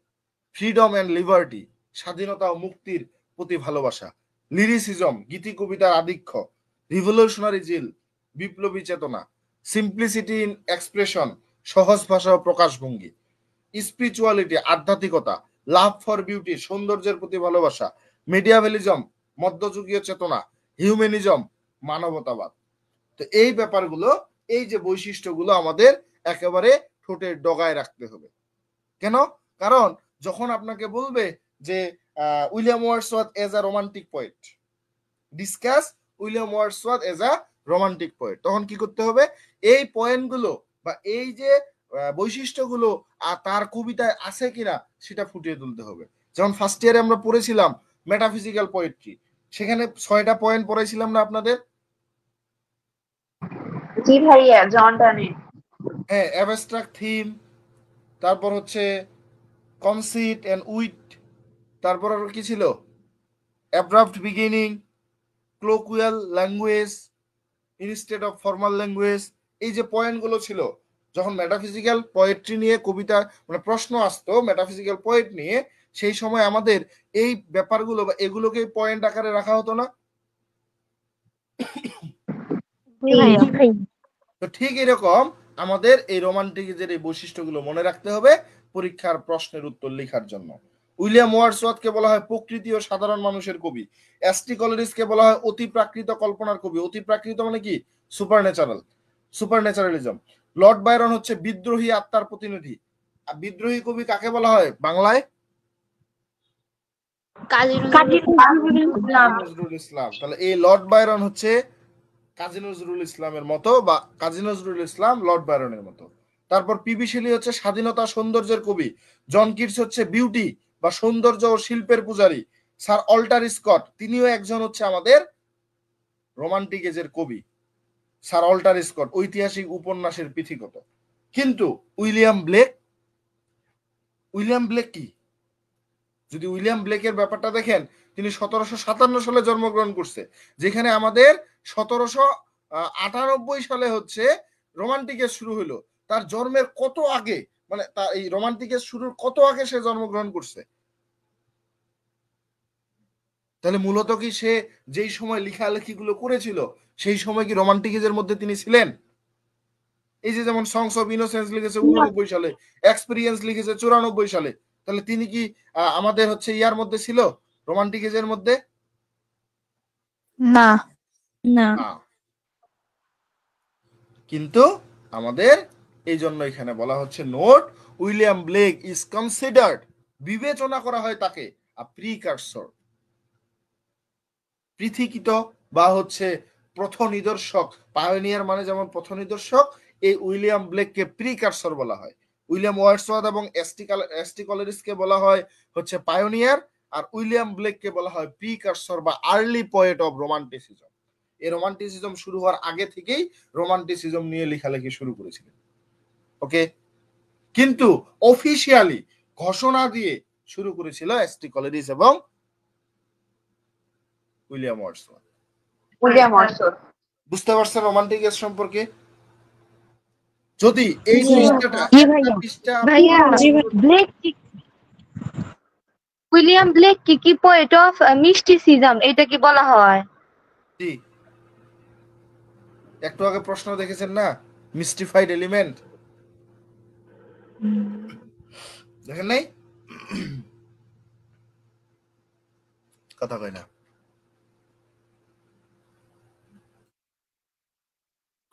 ভাইয়া স্ক্রিনটা হচ্ছে মাঝে মাঝে দেখা যায়, আবার মাঝে মাঝে দেখা যায় না। সবার এমন হচ্ছে? না ভাইয়া, দেখা যাচ্ছে। তাহলে ওনার হয়তো নেটের সমস্যা। যদি সবার ক্ষেত্রে হইতো তাহলে একটা কথা ছিল। এখন ব্যাপারটা হচ্ছে আমরা একটু এগোতে চাই, এই জন্য উইলিয়াম ব্লেকের কবিতাগুলো পড়তে গেলে একঘেয়েমি চলে আসে, দীর্ঘ সময় নিয়ে পড়তে হয়। 11টা কবিতা, 11 দিন, 11টা ক্লাস মিনিমাম লাগে, না হলেও 8-9টা ক্লাস করতে হয় এখানে। তো আমরা পড়বো, কিন্তু উইলিয়াম ব্লেক আমরা শুরুতে না পড়ে আমার মনে হয় আমরা যদি এস.টি. কলেরিজ দিয়ে শুরু করি, কারণ শুরুর দিকে একটু মজার কবিতাগুলো পড়তে ভালো লাগে। প্রতি বছরে আমি উইলিয়াম ব্লেক থেকে শুরু করেছিলাম, কিন্তু আমার এবার মনে হয়েছিল যে আমরা এসটি কলেরিস থেকে শুরু করব। যেমন উইলিয়াম ব্লেকের এই যে কবিতাগুলো বলছিলাম না, songs of innocence and experience, এই সংস অফ ইনোসেন্স এন্ড এক্সপিরিয়েন্সে যদি আপনি খেয়াল করেন তাহলে এখানে যে বিষয়গুলো দেখতে পাবেন যে এই সংস অফ ইনোসেন্সের মধ্যে তার কবিতা হচ্ছে 19টা। কয়টা? 19টা। তার মধ্যে আমাদের সিলেবাসে আছে 5টা, ইন্ট্রোডাকশন, ল্যাম্প, চিমনি সুইপার, তারপর হচ্ছে হোলি থার্সডে, নার্সেস সং। এই 5টা কবিতা আমাদের সিলেবাসে আছে, বাকিগুলো কবিতাগুলো সিলেবাসে নাই। আরো কতগুলো কবিতা হচ্ছে? 14টা কবিতা আমাদের সিলেবাসে নাই। আবার এক্সপেরিয়েন্সের মধ্যে যদি খেয়াল করেন তাহলে 25টা কবিতা আছে। এই 25টা কবিতা থেকে আমরা পড়বো হচ্ছে 6টা, 19টা কবিতায় আমরা পড়বো না। তাহলে আমাদের এই সংস অফ ইনোসেন্স এন্ড এক্সপেরিয়েন্সের একটা অংশ আমরা পড়তেছি না। পড়তেছি না স্যার, পড়তেছি না। এরপর এখানে দেখেন যে প্রত্যেকটা কবিতা, আমি যে বইটার কথা বলছিলাম, দেখেন প্রত্যেকটা কবিতা কবিতার বাংলা সহ দিয়ে দেওয়া আছে। যারা বইটা নিয়েছেন কাদের হাতে হাতে আছে বই? আছে। কেমন লাগছে বইটা হাতে পাওয়ার পর? খুলে দেখেছেন? জি জি ভাইয়া। তো কেউ একটা পোস্ট করে জানাইলেন না যে ভাইয়া বই পাইছি? কেউ কয় না। ভাইয়া পোস্ট করেছি, ভিডিও করেছি। ভাইয়া পোস্ট তো অনেক আগেই করেছি। যে এখন আপনি তখন তো বইটা পেয়ে করছেন, এখন বইটা কেমন লাগতেছে, বইটা কিভাবে গোছানো কিনা, অন্যদের নেওয়া উচিত কিনা আপনি না বললে তারা জানতে পারবে? তারা তো বুঝতে পারতেছে না যারা এখনো নেয় নাই, তাই না? যেমন জি ভাইয়া, আবারও বাংলা অ্যানালাইসিস দেওয়া আছে, আবার ইম্পর্টেন্ট কোটেশন গুলো দেওয়া আছে, আলাদা করে কোটেশন গুলোর এক্সপ্লানেশনও দিয়ে দেওয়া আছে। এভাবে প্রত্যেকটা কবিতা, যেমন এই যে আমাদের নার্সের সং, কি সুন্দর করে ছবিগুলো, এখানে কালারফুল ছবি, তো বইয়ের মধ্যে অবশ্য কালারফুল না। যেমন ল্যাম্প কবিতাটা, ল্যাম্প কবিতার এখানে ইন্ট্রোডাকশন দেওয়া আছে, তারপর হচ্ছে কি ফ্যাক্টস দেওয়া আছে, কবিতাটা ইংলিশে বাংলায় দুইটাতেই দেওয়া আছে। তারপরে পৃষ্ঠায় যদি আমরা দেখি হচ্ছে প্লট সামারি, তারপরে হচ্ছে আমাদের থিম, দেন হচ্ছে সামারি, তারপরে হচ্ছে বাংলা অ্যানালাইসিস, তারপরে দেখবেন ইম্পর্টেন্ট কোটেশন। এইভাবে প্রত্যেকটা কবিতা সাজানো। এই যে চিমনি সুইপার, চিমনি সুইপার বলতে ওই যে ধোয়া বের হয় যে মুখ দিয়ে, এই মানে এক ধরনের বন্ধু চুলার মতো আর কি, এই এই যে এটা যে পরিষ্কার করে, এই ছোট ছোট শিশুদের দ্বারা পরিষ্কার করানো হয়, তাদের কথা এই কবিতায় বলা হয়। তো আমরা এত কিছু না পড়ে, আমরা হচ্ছে না দেখে আমরা চলে যাই এসটি কলেরিসে। আজকে সুন্দর একটা কবিতা আমরা দেখব, অনেক বড় একটা কবিতা, কিন্তু যদি একটু মনোযোগ দেন খুবই ভালো লাগবে। আবার যদি মনোযোগ না থাকে তাহলে গল্পটা পেঁচিয়ে যাবে আপনার মধ্যে। তিনটা নেবে ওড ইন্টিমেশনস, এই যে it is a beauteous evening calm and free, এই যে কবিতাটা। তারপর হচ্ছে ব্যাকগ্রাউন্ড সহ কতগুলো ব্যাকগ্রাউন্ড দিয়ে দেওয়া আছে বাংলায়, কোটেশন। এই দেখেন সিম্বল গুলো এইভাবে অর্থ সহ, বাংলা অর্থ, ইংলিশ অর্থ, আবার কবিতায় কোন লাইনে কোথায় হচ্ছে আছে সেই জিনিসটা দিয়ে দেওয়া আছে, যেখানে যা প্রয়োজন সেটাই দিয়ে দেওয়া আছে।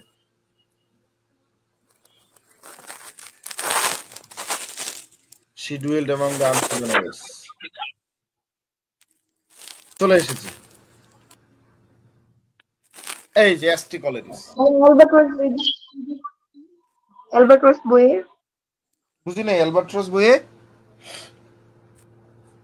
কত নাম্বার পেজ এটা একটু জানতে চাইছিলাম। অ্যালবার্টস বইয়ের পেজ নাম্বার হচ্ছে আপনার 151।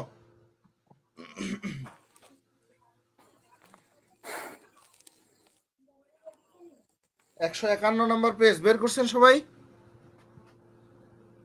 জি ভাইয়া। জি ভাইয়া। জি ভাইয়া। ওকে, খেয়াল করেন, আমরা এখানে শুরু থেকে ধাপে ধাপে লাইন বাই লাইন পড়াই দিয়ে আপনাদের দেখাই যে কবিতাটা কত সহজভাবে লেখা, বা আমাদের বইটা কত সহজভাবে দেওয়া আছে। প্রথমত আছে স্যামুয়েল টেইলর কলেরিস, 1752 সালে জন্মগ্রহণ করেছে, 1834 সালে মৃত্যুবরণ করেছে। স্যামুয়েল টেইলর কলেরিস সম্পর্কে অ্যাবাউট দ্য পোয়েট সম্পর্কে দেওয়া আছে। তাহলে Samuel Taylor Coleridge was a famous English poet, writer and philosopher.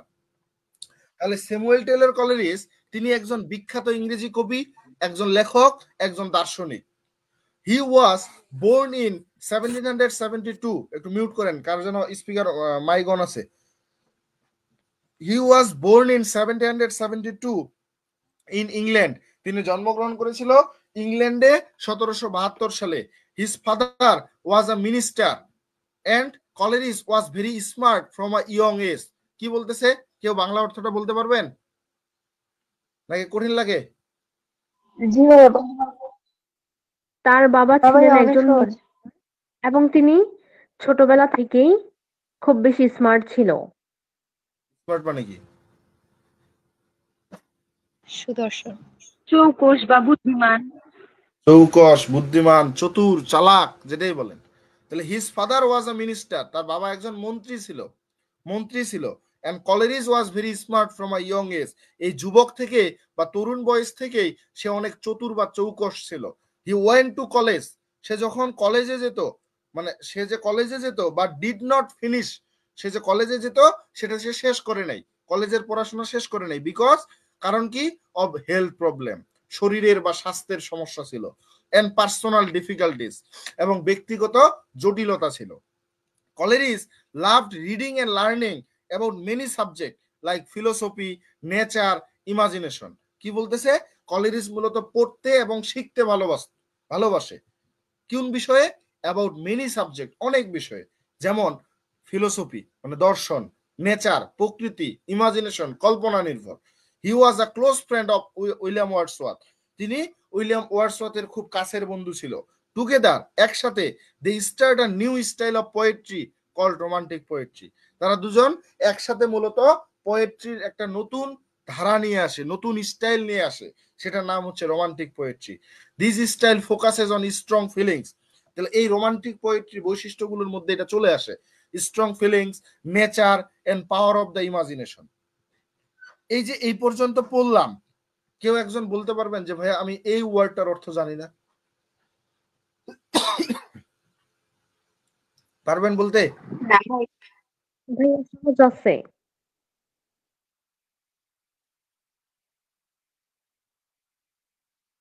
আচ্ছা, পরে দেখেন, Coleridge wrote many poems and stories. Coleridge মূলত অনেকগুলো কবিতা লিখেছিল এবং গল্প। Some of his most famous poems, তার মধ্যে কিছু কিছু মানে বিখ্যাত কবিতা ছিল, যেমন the rime of the ancient mariner, Kubla Khan. This poems have strange, magical and mysterious idea. এই কবিতাগুলো ছিল অদ্ভুত, জাদুকরী এবং মিস্টেরিয়াস মানে কি? রহস্যময়। রহস্যময়, রহস্যের ধারণার মধ্যে। He used vivid image and deep thoughts in his writing. সে তার লেখাগুলোতে কি ব্যবহার করত? অনেক ইমাজিরি ব্যবহার করত, অনেক গভীর চিন্তার ব্যবহার করত। Coleridge also wrote easy essays and work as a critic. Coleridge আরো কি করেছিল? এসে লিখেছিল এবং সমালোচক হিসেবে কাজ করেছিল। হি হেল্পড পিপল, সে মানুষকে সহযোগিতা করত আন্ডারস্ট্যান্ড পোয়েট্রি বেটার, ভালোভাবে কবিতা বুঝতে। বাট কিন্তু he had problems with health and addiction to medicine. তার যে স্বাস্থ্যগত সমস্যা এবং কি করত, এর সাথে মেডিসিন যে ছিল, ঔষধ, এই ঔষধের প্রতি সে মূলত এক ধরনের এডিকশন হয়ে গিয়েছিল, ঔষধ ছাড়া সে চলতে পারতো না। Which made his life hard sometime. এর কারণে তার জীবনটা মাঝে মাঝে কঠিন হয়ে যেত বা কঠোর হয়ে যেত। Even with his struggle, Coleridge is remembered as one of the greatest poets of the romantic period. এমনকি তার এই যে সংগ্রামের সাথে, কলেরিজ ইজ রিমেম্বার্ড, সংগ্রামের সাথে সাথে এই রোমান্টিক পিরিয়ডের একজন বিখ্যাত কবিগুলোর মধ্যে তাকে স্মরণ করা হয়। His poems continue to inspire readers with their beauty and imagination. তার যে কবিতাগুলো ছিল, এই কবিতাগুলোতে সবসময় কি করে, পাঠকদেরকে অনুপ্রেরণা দেয় তার সৌন্দর্য এবং ইমাজিনেশন বা কল্পনার মাধ্যমে। কলেরিজ ডাইড ইন 1834। এমন একটা ওয়ার্ড পাইছেন যেটার অর্থ আপনি জানেন না? না ভাইয়া। এটাই না ভাইয়া। সব থেকে বড় বৈশিষ্ট্য, যে আপনি বেশিরভাগ ওয়ার্ড জানা থাকবে। ঠিক আছে? জি ভাই, অনেক সহজ করে লেখা।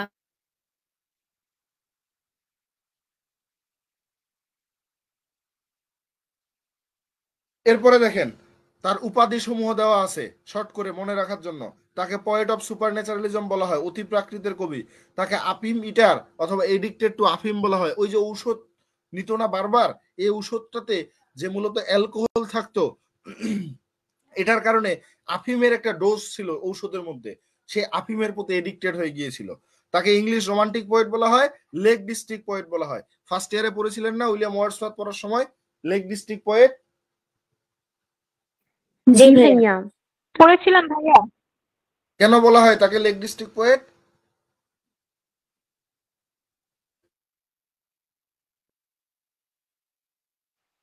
তারা লেকের ধারে বসবাস করত, প্রচুর লেক ছিল সেখানে যেখানে সে বসবাস করে।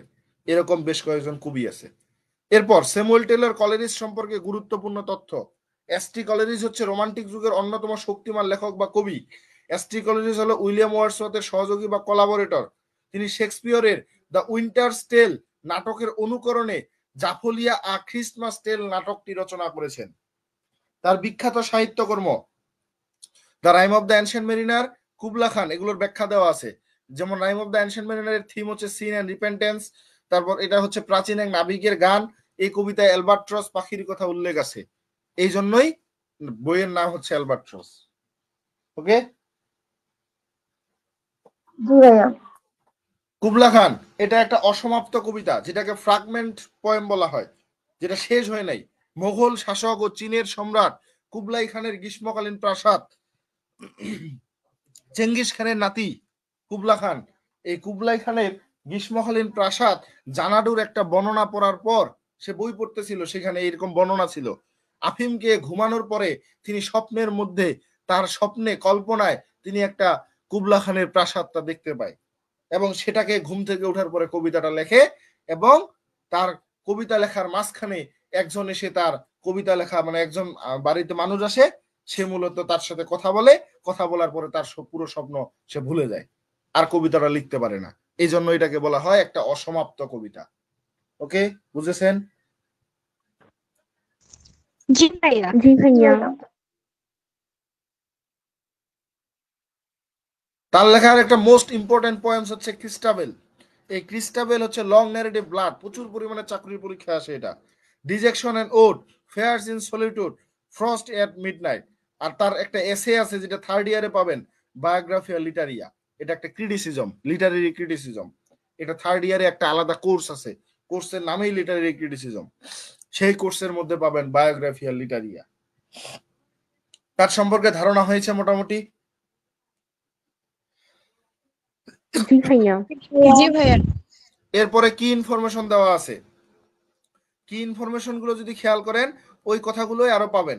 ওনার ফুল নাম, টাইটেল, জন্ম, মৃত্যু, কেন সে বিখ্যাত, তার তিনি কোন থিম গুলো নিয়ে লেখালেখি করেছে, যেমন nature, imagination, dreams, supernatural, human feelings.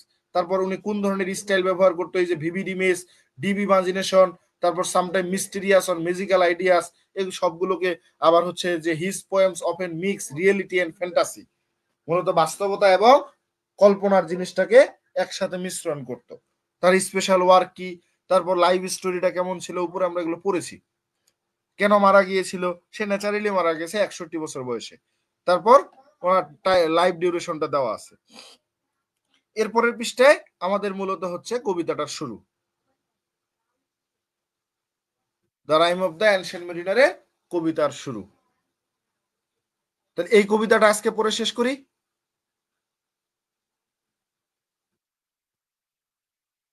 জি ভাইয়া।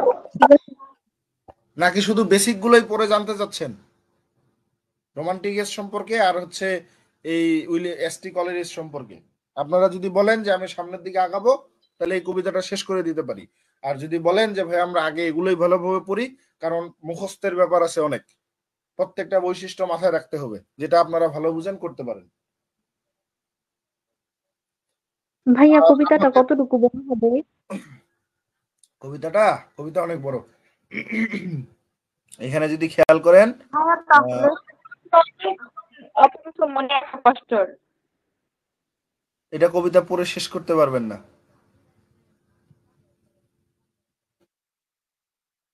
ভাইয়া আজকে এই পর্যন্ত না হয় থাক, আমরা এগুলা মুখস্থ করি, তারপর কবিতা অন্যদিন ক্লাস হবে।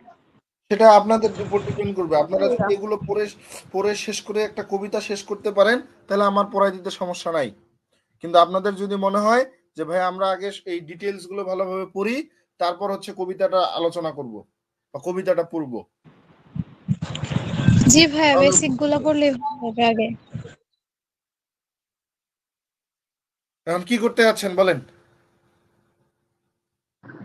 ভাইয়া আমরা আগে বেশি ভালোভাবে পড়ি।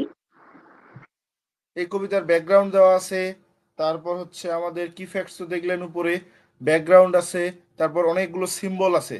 সিম্বল গুলোতে অ্যালবাট্রস কি সিম্বলাইজ করছে, এন একটা জাহাজ পাবেন, সমুদ্র বা পানি পাবেন, সান এন্ড মুন এই জিনিসগুলো পাবেন, একটা ওই মৃত অ্যালবাট্রসকে গলায় ঝুলিয়ে দিয়েছে এই জিনিসটা পাবেন। তারপর হচ্ছে যে আপনারা এখানে পাবেন হচ্ছে মেরিনারের চোখ, wedding guest, the crossbow, death, life in death এই জিনিসগুলো পাবেন। এরপর এখানে ক্যারেক্টার লিস্ট দেওয়া আছে, তারপর অনেকগুলো ক্যারেক্টার দেওয়া আছে, প্লট সামারি দিয়ে দেওয়া আছে। তারপর হচ্ছে আমাদের এই কবিতার মধ্যে আপনি থিম গুলো পাবেন, তারপর হচ্ছে বাংলা অ্যানালাইসিস পাবেন। যদি চান আমি গল্পটা বলে দিতে পারি বা বাংলা অ্যানালাইসিসটা পড়ে নিতে পারি যদি মনে হয় যে আর একটু। ভাইয়া শর্টে একটু বলে দিন। না, এটাতে শর্ট না, একটু বিস্তারিতই পড়তে হবে, বললে পড়ার মতো পড়বো। হ্যাঁ, ওইভাবেই আমরা মানে কাহিনীটা জানতে চাইতেছি। আচ্ছা, আমি জাস্ট গল্পটা পড়ে দিই, তাহলে আমাদের কবিতাটা বুঝতে আরো সহজ হবে। ওকে, দেখেন এখানে যেভাবে আছে জাস্ট আমি এটাই বলে দিব।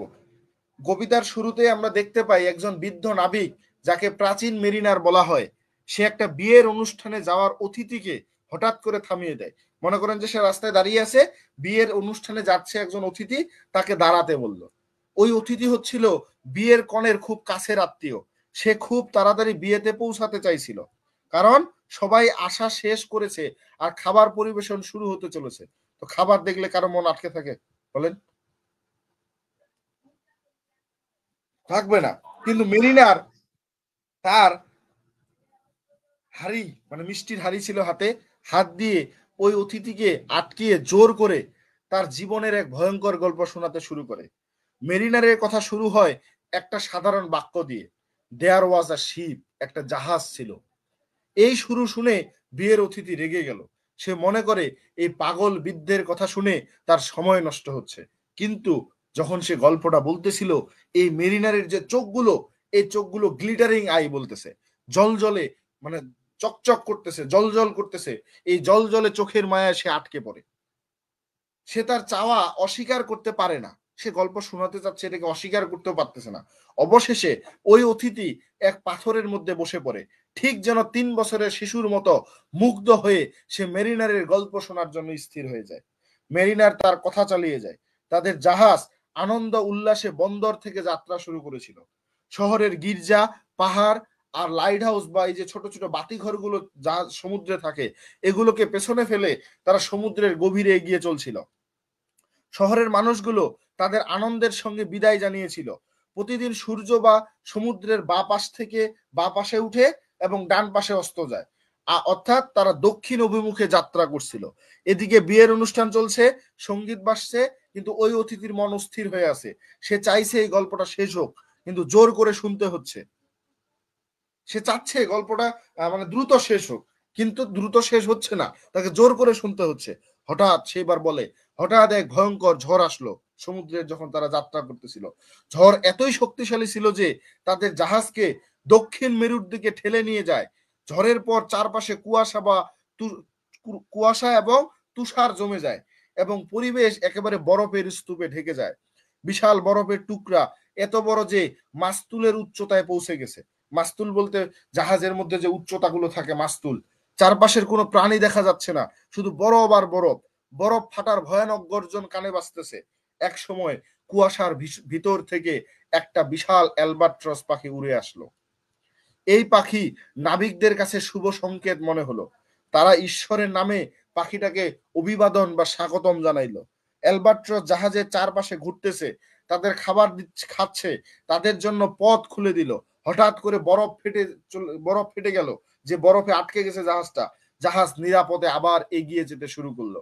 পেছন থেকে সুন্দর দক্ষিণা বাতাস বইতে থাকে, যা জাহাজকে ত্বরান্বিত করে। পাখিটা 9 দিন ধরে তাদের সঙ্গে ছিল, কিন্তু হঠাৎ করে সেই মেরিনার বৃদ্ধ নাবিক, যে বৃদ্ধটা গল্প শোনাচ্ছে, সেই বৃদ্ধ কি করলো, কোনো কারণ ছাড়াই তীর ধনুক দিয়ে সেই নিরপরাধ অ্যালবাট্রস পাখিটাকে হত্যা করলো। তো এই কাজটা ছিল এক বড় অপরাধ। আপনি প্রকৃতির একটা কিছু ধ্বংস করবেন, সেটা অপরাধ হবে না? বলেন, অপরাধ হবে?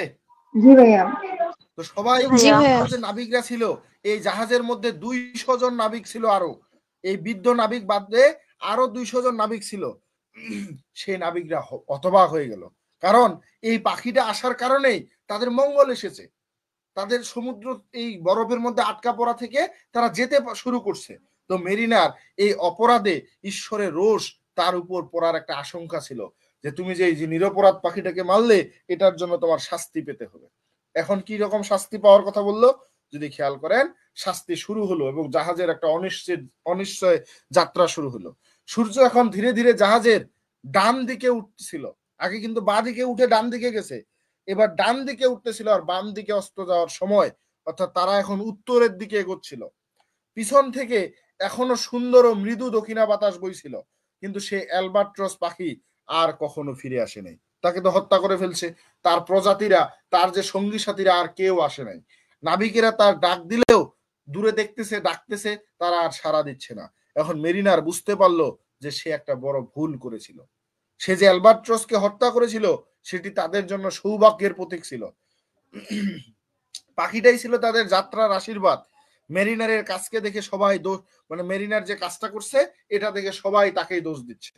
কেউ কেউ রেগে গেলেও পরবর্তীতে জাহাজের মধ্যে সূর্য উঠার সাথে সাথে কিছু নাবিক তাদের মত বদলে নিল।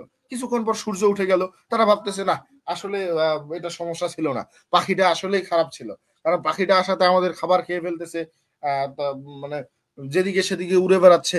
তো তারা বললো আসলে মেরিনার সঠিক কাজ করেছিল, কারণ অ্যালবাট্রসের কারণে তাদের উপর কুয়াশা ও ঠান্ডা নেমে এসেছিল। অ্যালবাট্রস আসার পরে তাদের যাত্রা শুরু হয়েছিল, কিন্তু কুয়াশা চারদিকে ছড়িয়েছিল। তো তারা ভাবতেছে তো অ্যালবাট্রস আসার কারণে হয়তো কুয়াশা ঠান্ডা পড়ে গেছে, তাই পাখিটিকে মেরে ফেলা ঠিক ছিল, কারণ পাখিটাকে মারার পরে এখন সূর্য উদিত হয়েছে, সূর্যকে দেখা যাচ্ছে। তো শুরুতে জাহাজ ছিল শান্ত আর সুখের মতো, কিন্তু তারা যখন একেবারে দূরবর্তী নির্জনে সমুদ্রে পৌঁছালো, তখন হঠাৎ করে বাতাস থেমে গেল। কারণ তখনকার জাহাজগুলো কিন্তু বাতাসের মাধ্যমে চলতো, পাল তোলা জাহাজ, মেশিন চালিত না, কিন্তু ইঞ্জিন চালিত না। তো চারপাশে এমন নীরবতা ছিল, যা কোনো শব্দের জন্য জায়গা দিচ্ছিল না। একেবারে নীরব হয়ে আছে, মনে হচ্ছে কোনো শব্দ নাই। এখন জাহাজ থেমে গেছে, একেবারে কোনো বাতাস নাই। আকাশ ছিল গাঢ় তামাটে রঙের, সূর্য ছিল সোজা মাথার উপরে, প্রখর রোদ। সেখান থেকে জাহাজ দিন রাত এক জায়গায় স্থির হয়েছিল, আগাচ্ছেও না, পিছাচ্ছেও না, যেন ছবির মতো হয়ে আছে। চারদিকে শুধু পানি, কিন্তু সেই পানি পান করার মতো নয়, কারণ সমুদ্রের পানি লবণাক্ত। তাদের এত পরিমাণ রোদ, তৃষ্ণায় তারা পানি তাদের শেষ হয়ে যায়। জাহাজের পাটাতন শুকিয়ে গেছে, পানি যেন সব পচে যাচ্ছে। সমুদ্রের যে পানিগুলো, সেগুলোও মনে হয় পচে যাচ্ছে, খাবারের পানিগুলো নষ্ট হয়ে যাচ্ছে। সঙ্গে সঙ্গে ভয়ে নাবিকেরা কাঁপতেছে। সমুদ্রের নিচ থেকে এলাহি বড় বড় সাপের মতো কিছু বিচ্ছুর প্রাণী উঠে আসতেছে পানির উপরে, যারা মরা সমুদ্রে সাঁতার কাটতেছে। রাতের বেলায় সমুদ্রের পানি যেন আকাশের মতো জ্বলে উঠলো। সমুদ্রের পানিগুলো মনে হচ্ছে জল জল করতেছে, নীল সবুজ সাদা রঙের এক ভয়ানক জ্যোতি ছড়িয়ে পড়লো পানির মধ্যে। এরপর কিছু নাবিক স্বপ্নে দেখলো তুষার আর কুয়াশায় ঢাকা এলাকা থেকে অদ্ভুত কোনো আত্মা আসছে, যারা তাদের শাস্তি দিচ্ছে। সবাই তৃষ্ণায় কাতর হয়ে গিয়েছিল, কেউ কথা বলতে পারতেছিল না। নাবিকেরা এখন মেরিনারের দিকে ক্রোধপূর্ণ দৃষ্টিতে তাকাচ্ছিল। তারা ভেবে বসে মেরিনারের কাজের জন্যই এই শাস্তি তাদের এসেছে। শেষে তারা কি করলো, সবাই মিলে সেই মৃত অ্যালবাট্রস পাখিটাকে তার গলায় মালার মতো ঝুলিয়ে দিল, যেন তার জন্য দায়ী অন্য কেউ নয়, এই বৃদ্ধ নাবিকটাই। বুঝতে পারছেন এই পর্যন্ত কি হচ্ছে? মনে থাকবে গল্পটা? জি ভাইয়া। এরপর প্রাকৃত জাহাজ এবং শাস্তি শুরু হলো। এই অংশে বৃদ্ধ মেরিনার জীবনের সবচেয়ে ভয়ঙ্কর ও দুঃসহ অধ্যায়ের বর্ণনা পাওয়া গেল কবিতায়। এখন জাহাজ সম্পূর্ণ স্থির, চারদিকে একদম নিঃশব্দ, বাতাস একদম নেই, তাই জাহাজের পালগুলো নড়ছেও না, সবাই তীব্র তৃষ্ণায় কাতর, গলা শুকিয়ে কাঠের মতো, ঠোঁটগুলো পুড়ে যাচ্ছে, চোখ শূন্য আর জীবন্ত মৃতদেহের মতো তারা নিষ্প্রভ হয়ে আছে। এটা যেন একরকম জীবন্ত মৃত্যু, মনে হচ্ছে বেঁচে থাকেই তাদের মৃত্যু হয়ে গেছে। মেরিনারের চারপাশে শুধু পানি, কিন্তু পানির স্বাদ নেই, কারণ এটা লবণাক্ত সমুদ্রের পানি। এটা পান করলে সে তার মৃত্যু হবে, পান করতে পারতেছে না। সে পানির জন্য খুব তৃষ্ণার্ত, কিন্তু পান করতে পারে না। এতে মেরিনারের শরীর ও মন দুটোই ক্রমশ দুর্বল হয়ে পড়ে। নাবিকেরা যেন মৃত্যু আর বেঁচে থাকার মধ্যে এক ভারসাম্যহীন অবস্থায় আছে। এক রাতে হঠাৎ করে মেরিনার দেখতে পায় দূরে পশ্চিম দিকে আকাশে ছোট্ট একটা বিন্দু আলো ফুটতেছে, ছোট্ট একটা আলোর বিন্দু দেখা যাচ্ছে। সেই আলো ক্রমে বড় হয়ে ধোঁয়ার মতো ছড়িয়ে পড়তেছে, আর তারপর তা অদ্ভুত আকৃতির জাহাজের রূপ নিল। দূর থেকে জাস্ট একটা আলো দেখা যাচ্ছে, জাহাজ নাকি দেখা যায় না, কাছে আসতেছে, তাদের দিকে আসতেছে। তারা দেখতে পেল এটা তো একটা জাহাজ। জাহাজটা দেখতে একদম ভুতুরে কঙ্কালের মতো, পুরো কাঠের অংশগুলো এত নাজুক যে মনে হচ্ছে স্পর্শ করলে জাহাজটা ভেঙে যাবে, এমন একটা জাহাজ পানিতে চলতেছে। কিসের মতো জাহাজটা ছিল? কঙ্কালের মতো, মানুষের কঙ্কালের হাড় মাংস, মানে শুধু হাড়গুলো থাকে, মাংস রক্ত কিছুই থাকে না, এইরকম একটা জাহাজ তারা দেখতে পাচ্ছে, দেখতে কঙ্কালের মতো। তো এই ভুতুরে জাহাজের মধ্যেই দুইজন ভয়ঙ্কর চরিত্র ছিল। একজন হচ্ছে ডেথ, একজন এই জাহাজের মধ্যে ছিল মৃত্যু, আরেকজন হচ্ছে লাইফ ইন ডেথ, অর্থাৎ বেঁচে থাকে মৃত্যুর সমান যন্ত্রণা পাওয়া, এরকম একজন ব্যক্তি। কয়জন ছিল? দুইজন। নাম কি? আরেকজন হচ্ছে লাইফ ইন ডেথ। ডেথ অর্থাৎ মৃত্যু, আর লাইফ ইন ডেথ অর্থাৎ জীবন্ত মৃত ব্যক্তি। বেঁচে থাকবে কিন্তু মৃতের মতো, যারা বেঁচে আছেন কিন্তু যেন মৃতের মতো যন্ত্রণা ভোগ করছেন। লাইফ ইন ডেথ একটা নারীর চরিত্র, মনে রাখবেন, প্রচুর পরিমাণে পরীক্ষা আসে ব্রিফে। এই লাইফ ইন ডেথ কে কবি এখানে সি বলেছে, তাকে নারীর চরিত্রে দেখানো হয়েছে, যিনি খুব ভয়ঙ্কর এবং তাকে অসুস্থ দেখাচ্ছেন। তার ঠোঁট লাল আর চুলগুলো হচ্ছে সোনালী আলো, মানে সোনালী রঙের। এই দুইজন এবার কি করতেছে? তারা ডাইস গেম খেলতেছে, লুডু খেলার মতো জুয়া খেলছে। আর এই জুয়া বা লুডু খেলা চলাকালীন মেরিনারের ভাগ্য নির্ধারণ হবে। ভাগ্য নির্ধারণ কি হবে? যদি ডেথ জিতে যায়, তাহলে মূলত 200 জন যে নাবিক আছে, সেই 200 জন নাবিক বেঁচে থাকবে, আর এই বৃদ্ধ নাবিক মারা যাবে। আর যদি লাইফ ইন ডেথ জিতে যায় এই খেলায়, তাহলে হচ্ছে সেই 200 জন নাবিক মারা যাবে, শুধুমাত্র এই যে বৃদ্ধ নাবিক সে একাই বেঁচে থাকবে, এবং তার জীবনটা বেঁচে থেকেও মৃত্যুর সমান হয়ে যাবে। বুঝতে পারছেন? তো এই খেলায় মূলত হচ্ছে লাইফ ইন ডেথ জিতে যায়, বা তার হাতে চলে যায় মেরিনারের ভাগ্যটা, কারণ সে জিতে গেল, লাইফ ইন ডেথ জিতে গেল, মেরিনারের সম্পূর্ণ ভাগ্য তার হাতে চলে গেল। এর মানে হলো মেরিনারের শারীরিক মৃত্যু হবে না বা হয়নি, কিন্তু সে বেঁচে থাকার পরও এক ধরনের যন্ত্রণায় থাকবে, যেমন মৃতের মতো কষ্টে ভুগবে। বুঝতে পারছেন? জি ভাইয়া। অন্যদিকে বাকি যে 200 জন নাবিকেরা আছে, ডেথের হাতে মারা যাবে। সূর্য অস্ত যায়, আকাশে তারা জ্বলতে শুরু করে, ভুতুরে জাহাজটা ফিস ফিস করে অদৃশ্য হয়ে যায়। এরপর একে একে সেই 200 জন নাবিক যে আছে, এই নাবিকরা মৃতদেহে পরিণত হতে থাকলো। তারা এক এক করে মারা যেতে শুরু করলো। তাদের চোখে থাকা অভিশাপের দৃষ্টি এখনো মেরিনারের দিকে তাকিয়ে আছে। তারা মারা গেছে, কিন্তু প্রত্যেকটা লাশ এই বৃদ্ধ নাবিকের দিকে তাকিয়ে আছে, যা তার জন্য এক বিশাল যন্ত্রণা। এখন মনে করেন আপনি এখানে দাঁড়ায় আছেন, আপনার চারপাশে শুধু লাশ আর লাশ, মৃতদেহ আর মৃতদেহ, সবাই আপনার দিকে তাকায় আছে। আপনি একা সমুদ্রের মধ্যে, কি অবস্থা হবে? বেঁচে থাকবেন?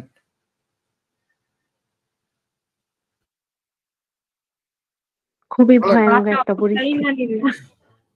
মনে করেন এখন আপনি যেখানে বসে আছেন, চারপাশে তাকায় দেখেন অনেকগুলো মৃতদেহ আছে, কি অবস্থাটা হবে?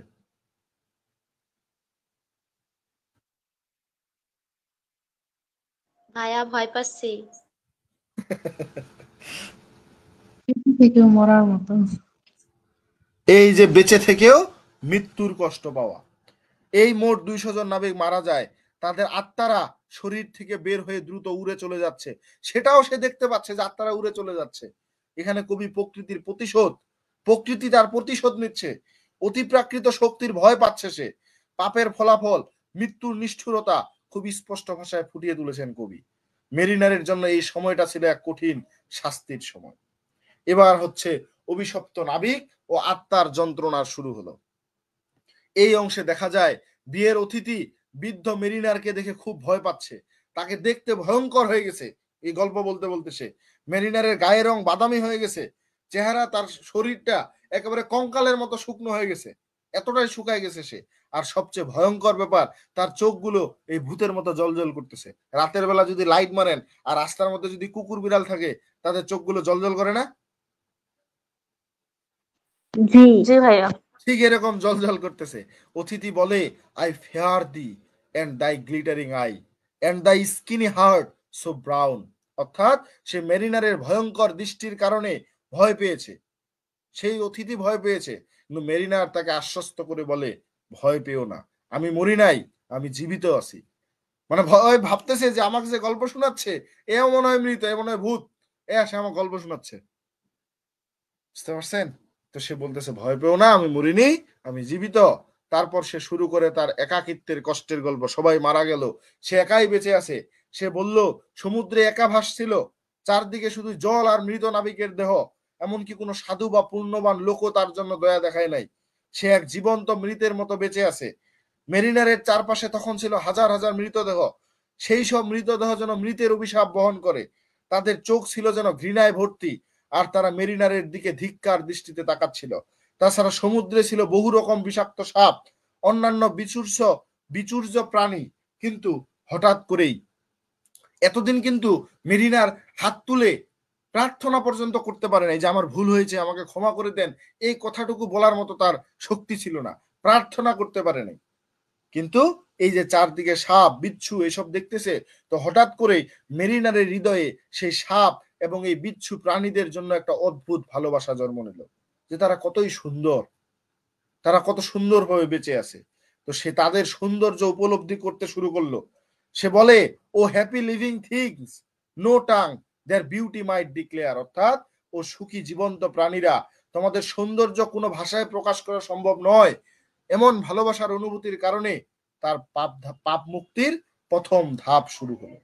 সে কোন সৃষ্টির বা প্রকৃতির একটা মানে প্রাণীর জন্য তার মনে ভালোবাসা এসেছে। যেহেতু একটা পাখিকে সে মেরে ফেলেছিল, এই কারণে তার মনে ভালোবাসা ছিল না। এখন এই প্রাণীদের জন্য যেহেতু তার মনে ভালোবাসা এসেছে, এই জন্য তার পাপ মুক্তির প্রথম ধাপটা শুরু হলো এখান থেকে। তার হৃদয়ে প্রার্থনার আগুন জ্বলে উঠলো। যেখানে সে প্রার্থনা করতে পারে না ঈশ্বরের কাছে, এখন সেই প্রার্থনা সে করতে পারবে, যা আগে প্রায় মৃতের মতো হয়ে গিয়েছিল। সেই সাথে মেরিনারের গলায় ঝুলে থাকা অ্যালবাট্রস পাখিটির মৃতদেহ পরে সমুদ্রের গভীরে ডুবে যায়। অটোমেটিক সেটা গলা থেকে খুলে পড়ে যায় এবং সমুদ্রের পানিতে ডুবে যায়। অ্যালবাট্রস হত্যা করার অপরাধের ফলস্বরূপ তার উপর যে অভিশাপ ছিল তা খানিকটা হ্রাস পেল। কেন হ্রাস পেল? কারণটা কি? ওইসব প্রাণীদের উপর তার ভালোবাসা জন্মিয়েছে এই জন্য। হ্যাঁ, এই যে প্রাণীদের উপরে, তুচ্ছ প্রাণীদের উপরে তার ভালোবাসা জন্ম নিল, এই জন্য মূলত সে এখান থেকে মুক্তি পাচ্ছিল। ক্লিয়ার? এই অংশে মূল ভাবটা কি? প্রকৃতির সৃষ্টির প্রতি ভালোবাসা ও শ্রদ্ধা ছাড়া আত্মার মুক্তি সম্ভব নয়। মেরিনারের প্রথম প্রকৃতির প্রেম ও দয়ার বোধ জন্ম নেয়, যেটা তার মুক্তির পথের শুরুটা হলো, মুক্তির শুরু হলো যেটা তার। ওকে, জি ভাইয়া। ভাইয়া একটি কথা বলবো। বলেন। ভাইয়া ইন্টারে থাকতে একটা প্যাসেজে একটা লাইন পড়েছিলাম, water water everywhere but not a single drop to drink. এই লাইনটা কি এই কবিতার মধ্যে আছে এমন কোনো লাইন? জি আছে। তাহলে এটারই ছিল। জি, চারদিকে শুধু পানি আর পানি, কিচ্ছু দেখা যায় না। এবার দেখেন নেক্সট, এই পৃষ্ঠাটি শেষ। ঘুম ও প্রকৃতির আশীর্বাদ। এখানে মেরিনার একটা গভীর ঘুমের মধ্যে প্রবেশ করলো। এবার সে দীর্ঘদিন এভাবে দাঁড়িয়েছিল, ঘুমটা যেন স্বর্গ থেকে প্রাপ্ত এক আশীর্বাদ। ঘুমের মধ্যে সে দেখতে পায় জাহাজের পানির বালতিগুলো শিশিরে পূর্ণ হয়ে গেছে। যেখানে তার খাওয়ার পানি ছিল না, এখন শিশির দিয়ে সেই বালতির পানিগুলো মানে বালতিগুলো পানিতে ভর্তি হয়ে গেছে। ঘুম থেকে জেগে উঠে সে দেখতে পায় সত্যিই বৃষ্টি হচ্ছে। তার গলা এখন ঠান্ডা হয়ে গেল, কাপড় সব ভিজে গেছে, সবকিছু যেন জীবন্ত হয়ে উঠেছে। এরপর আকাশে কালো মেঘ জমতে থাকে, বজ্রপাত শুরু হয়, বৃষ্টি ঝরে, যদিও হাওয়া জাহাজের পালের উপর পড়ছে না, তবুও জাহাজ চলতেছে। বাতাস জাহাজের পালের উপর পড়ে না, কিন্তু তারপরও জাহাজ চলা শুরু করলো অটোমেটিক। তো মেরিনার দেখতে পায় মৃত নাবিকেরা উঠে দাঁড়িয়ে হাঁটতেছে, কিন্তু তারা যেন মৃত নয়, তাদেরকে ব্লেস স্পিরিট বলা হচ্ছে। তারা মনে হচ্ছে আশীর্বাদ প্রাপ্ত আত্মা। তো এই আত্মারা ঈশ্বরের পক্ষ থেকে তার কাছে মানে মেরিনারের মুক্তির জন্য মেরিনারের কাছে পাঠিয়েছে ঈশ্বর। তারা জাহাজের চারপাশে নাচছে, গান করছে, বিভিন্ন মধুর সুর বের করতেছে, কিন্তু তার সাথে কথা বলে না। কখনো মনে হয় আকাশের ওই স্কাইলার্ক বা লার্ক পাখির গান শুনছে, কখনো অনেক ছোট ছোট পাখির কলরব, আবার কখনো একসাথে সব বাদ্যযন্ত্র বাজছে, সব মিলিয়ে এক অপূর্ব সঙ্গীত। আত্মাদের এই যাত্রায় মেরিনার বুঝতে পারে তার মুক্তির পথ শুরু হয়েছে। জাহাজটি ধীরে ধীরে বেগ বাড়িয়ে এগিয়ে যাচ্ছে। তবে দুপুরে হঠাৎ সঙ্গীত থেমে যায় এবং জাহাজ থেমে যায়। সূর্য মাস্তুলের ঠিক উপরে দাঁড়িয়ে থাকে, আর জাহাজ যেন সমুদ্রে আটকে গেছে। আবার এক অদ্ভুত ঝাঁকুনি জাহাজে লাগে, আর মেরিনার অজ্ঞান হয়ে পড়ে যায়। সে কতক্ষণ অজ্ঞান ছিল বুঝতে পারে না, কিন্তু চেতনা ফেরার সময় দুইটা কণ্ঠস্বর সে শুনতে পায়। তারা বলে, এই লোকটা কি সেই মেরিনার যে অ্যালবাট্রস পাখিটাকে হত্যা করেছিল? আরেকটা কণ্ঠস্বর বলে, সে তার পাপের শাস্তি পেয়েছে, তবে আরো শাস্তি তাকে পেতে হবে। এই যে অতিপ্রাকৃত কণ্ঠস্বর এবং মুক্তির পথ। এবার এই অংশে শুরু হয় দুই অতিপ্রাকৃত কণ্ঠস্বরের কথোপকথন দিয়ে, first voice and second voice. তারা আলোচনা করছে কেন জাহাজটা এত দ্রুত চলতেছে, কোনো নাবিক নাই, একজন নাবিক সেও ঘুমাচ্ছে, যদিও বাতাস নাই, ঢেউ নাই, তারপরও জাহাজটা কিভাবে চলে। তো সেকেন্ড ভয়েস এবার ব্যাখ্যা করে, চাঁদের প্রভাবের কারণে সমুদ্র জাহাজকে সামনে ঠেলে দিচ্ছে। তারা বলে মেরিনার এখন অজ্ঞান অবস্থায় আছে, কিন্তু যখন সে ফিরে আসবে জাহাজটা আবার ধীরে চলবে। তাদের উদ্দেশ্য দ্রুত যাওয়া, কারণ সময় খুব কম, এই জাহাজটা ধ্বংস হয়ে যাবে আর কি। এরপর মেরিনার হঠাৎ করে জেগে উঠে। রাতে আকাশ শান্ত, চাঁদ উজ্জ্বল, মৃত নাবিকেরা এখনো জাহাজে দাঁড়িয়ে আছে। সে উঠলেই দেখতে পায় জাহাজে দাঁড়িয়ে আছে, কিন্তু তাদের চোখে এখনো সেই অভিশাপের ছাপ রয়ে গেছে। মেরিনারের চোখ থেকে তাদের দিকে দৃষ্টি সরাতে পারে না তারা, সবাই এক দৃষ্টিতে তার দিকে তাকিয়ে থাকে। এমনকি প্রার্থনা করতেও তারা অসহায় হয়ে আছে। হঠাৎ সেই অভিশাপের শক্তি ভেঙে যায়। মেরিনার আবার সমুদ্রের দিকে তাকাতে পারে, কিন্তু মুখ মানে এই যে মানে 200 জন নাবিক যে তার দিকে এভাবে তাকায় আছে, সে আবার এখানে শাস্তি পাওয়া শুরু করে। সে আবার প্রার্থনা করতে পারে না, আবার মূলত এক জায়গায় দাঁড়িয়ে পড়ে আছে, সমুদ্রের দিকেও তাকাতে পারে না।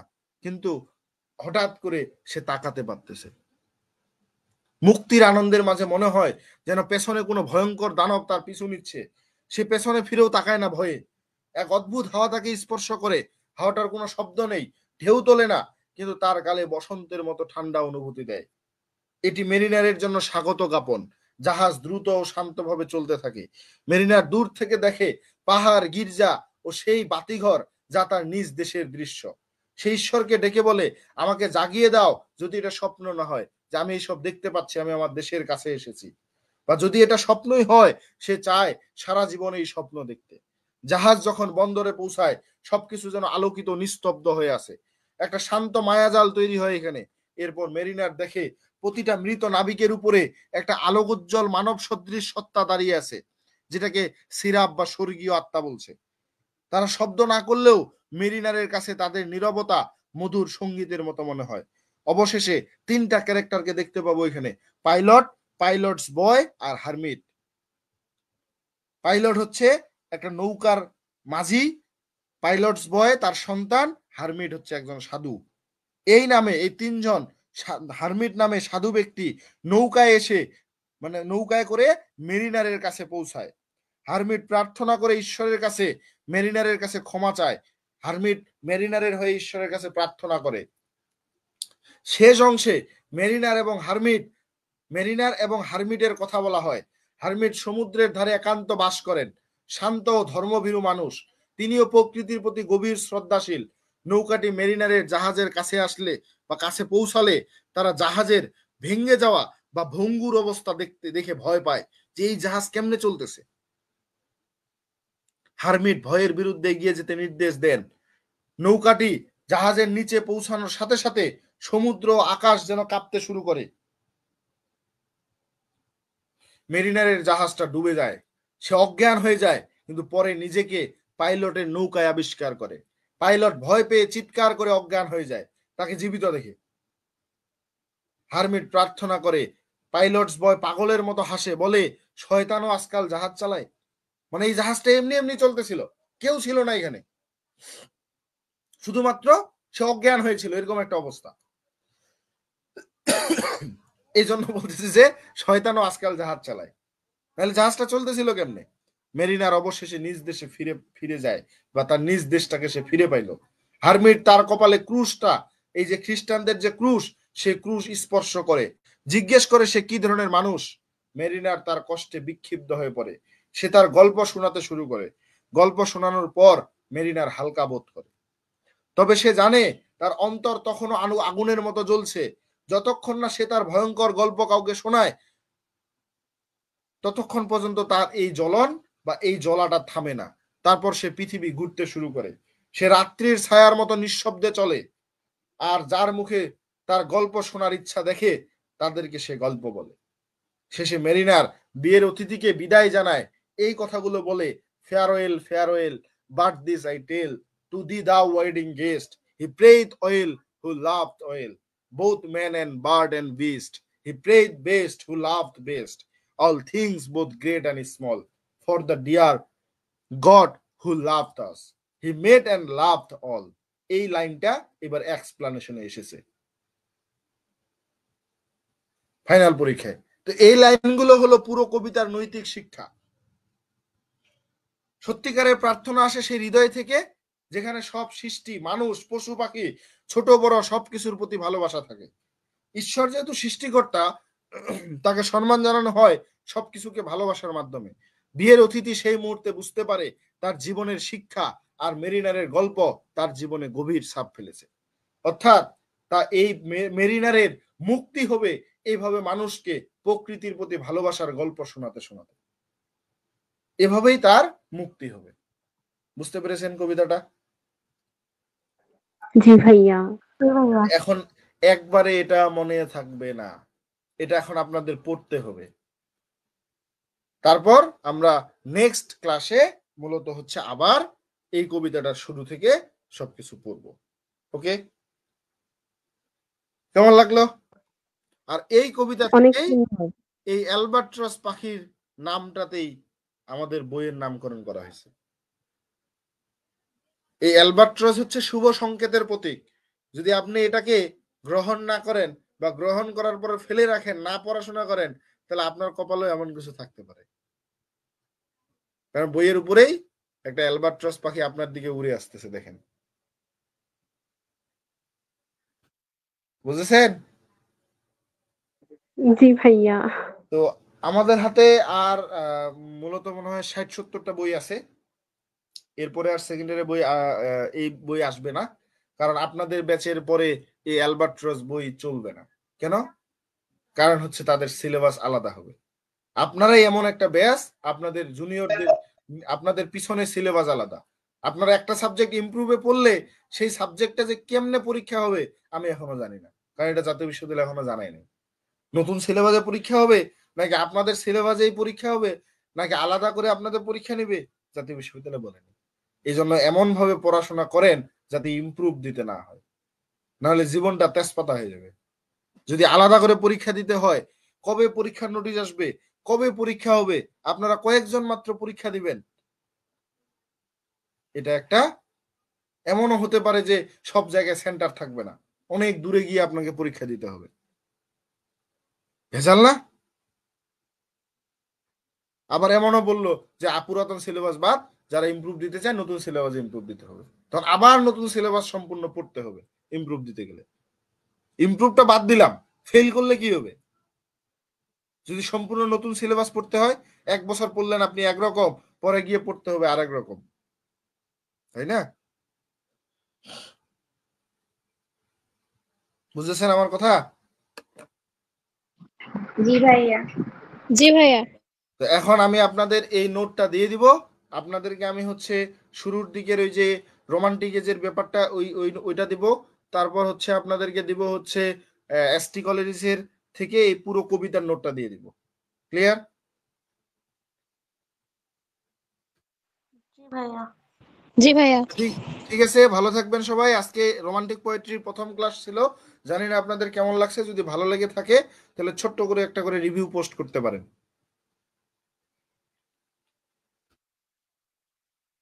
আজকে এ পর্যন্তই, টাটা, বাই বাই। পরবর্তী ক্লাস প্রাইভেট গ্রুপে হবে।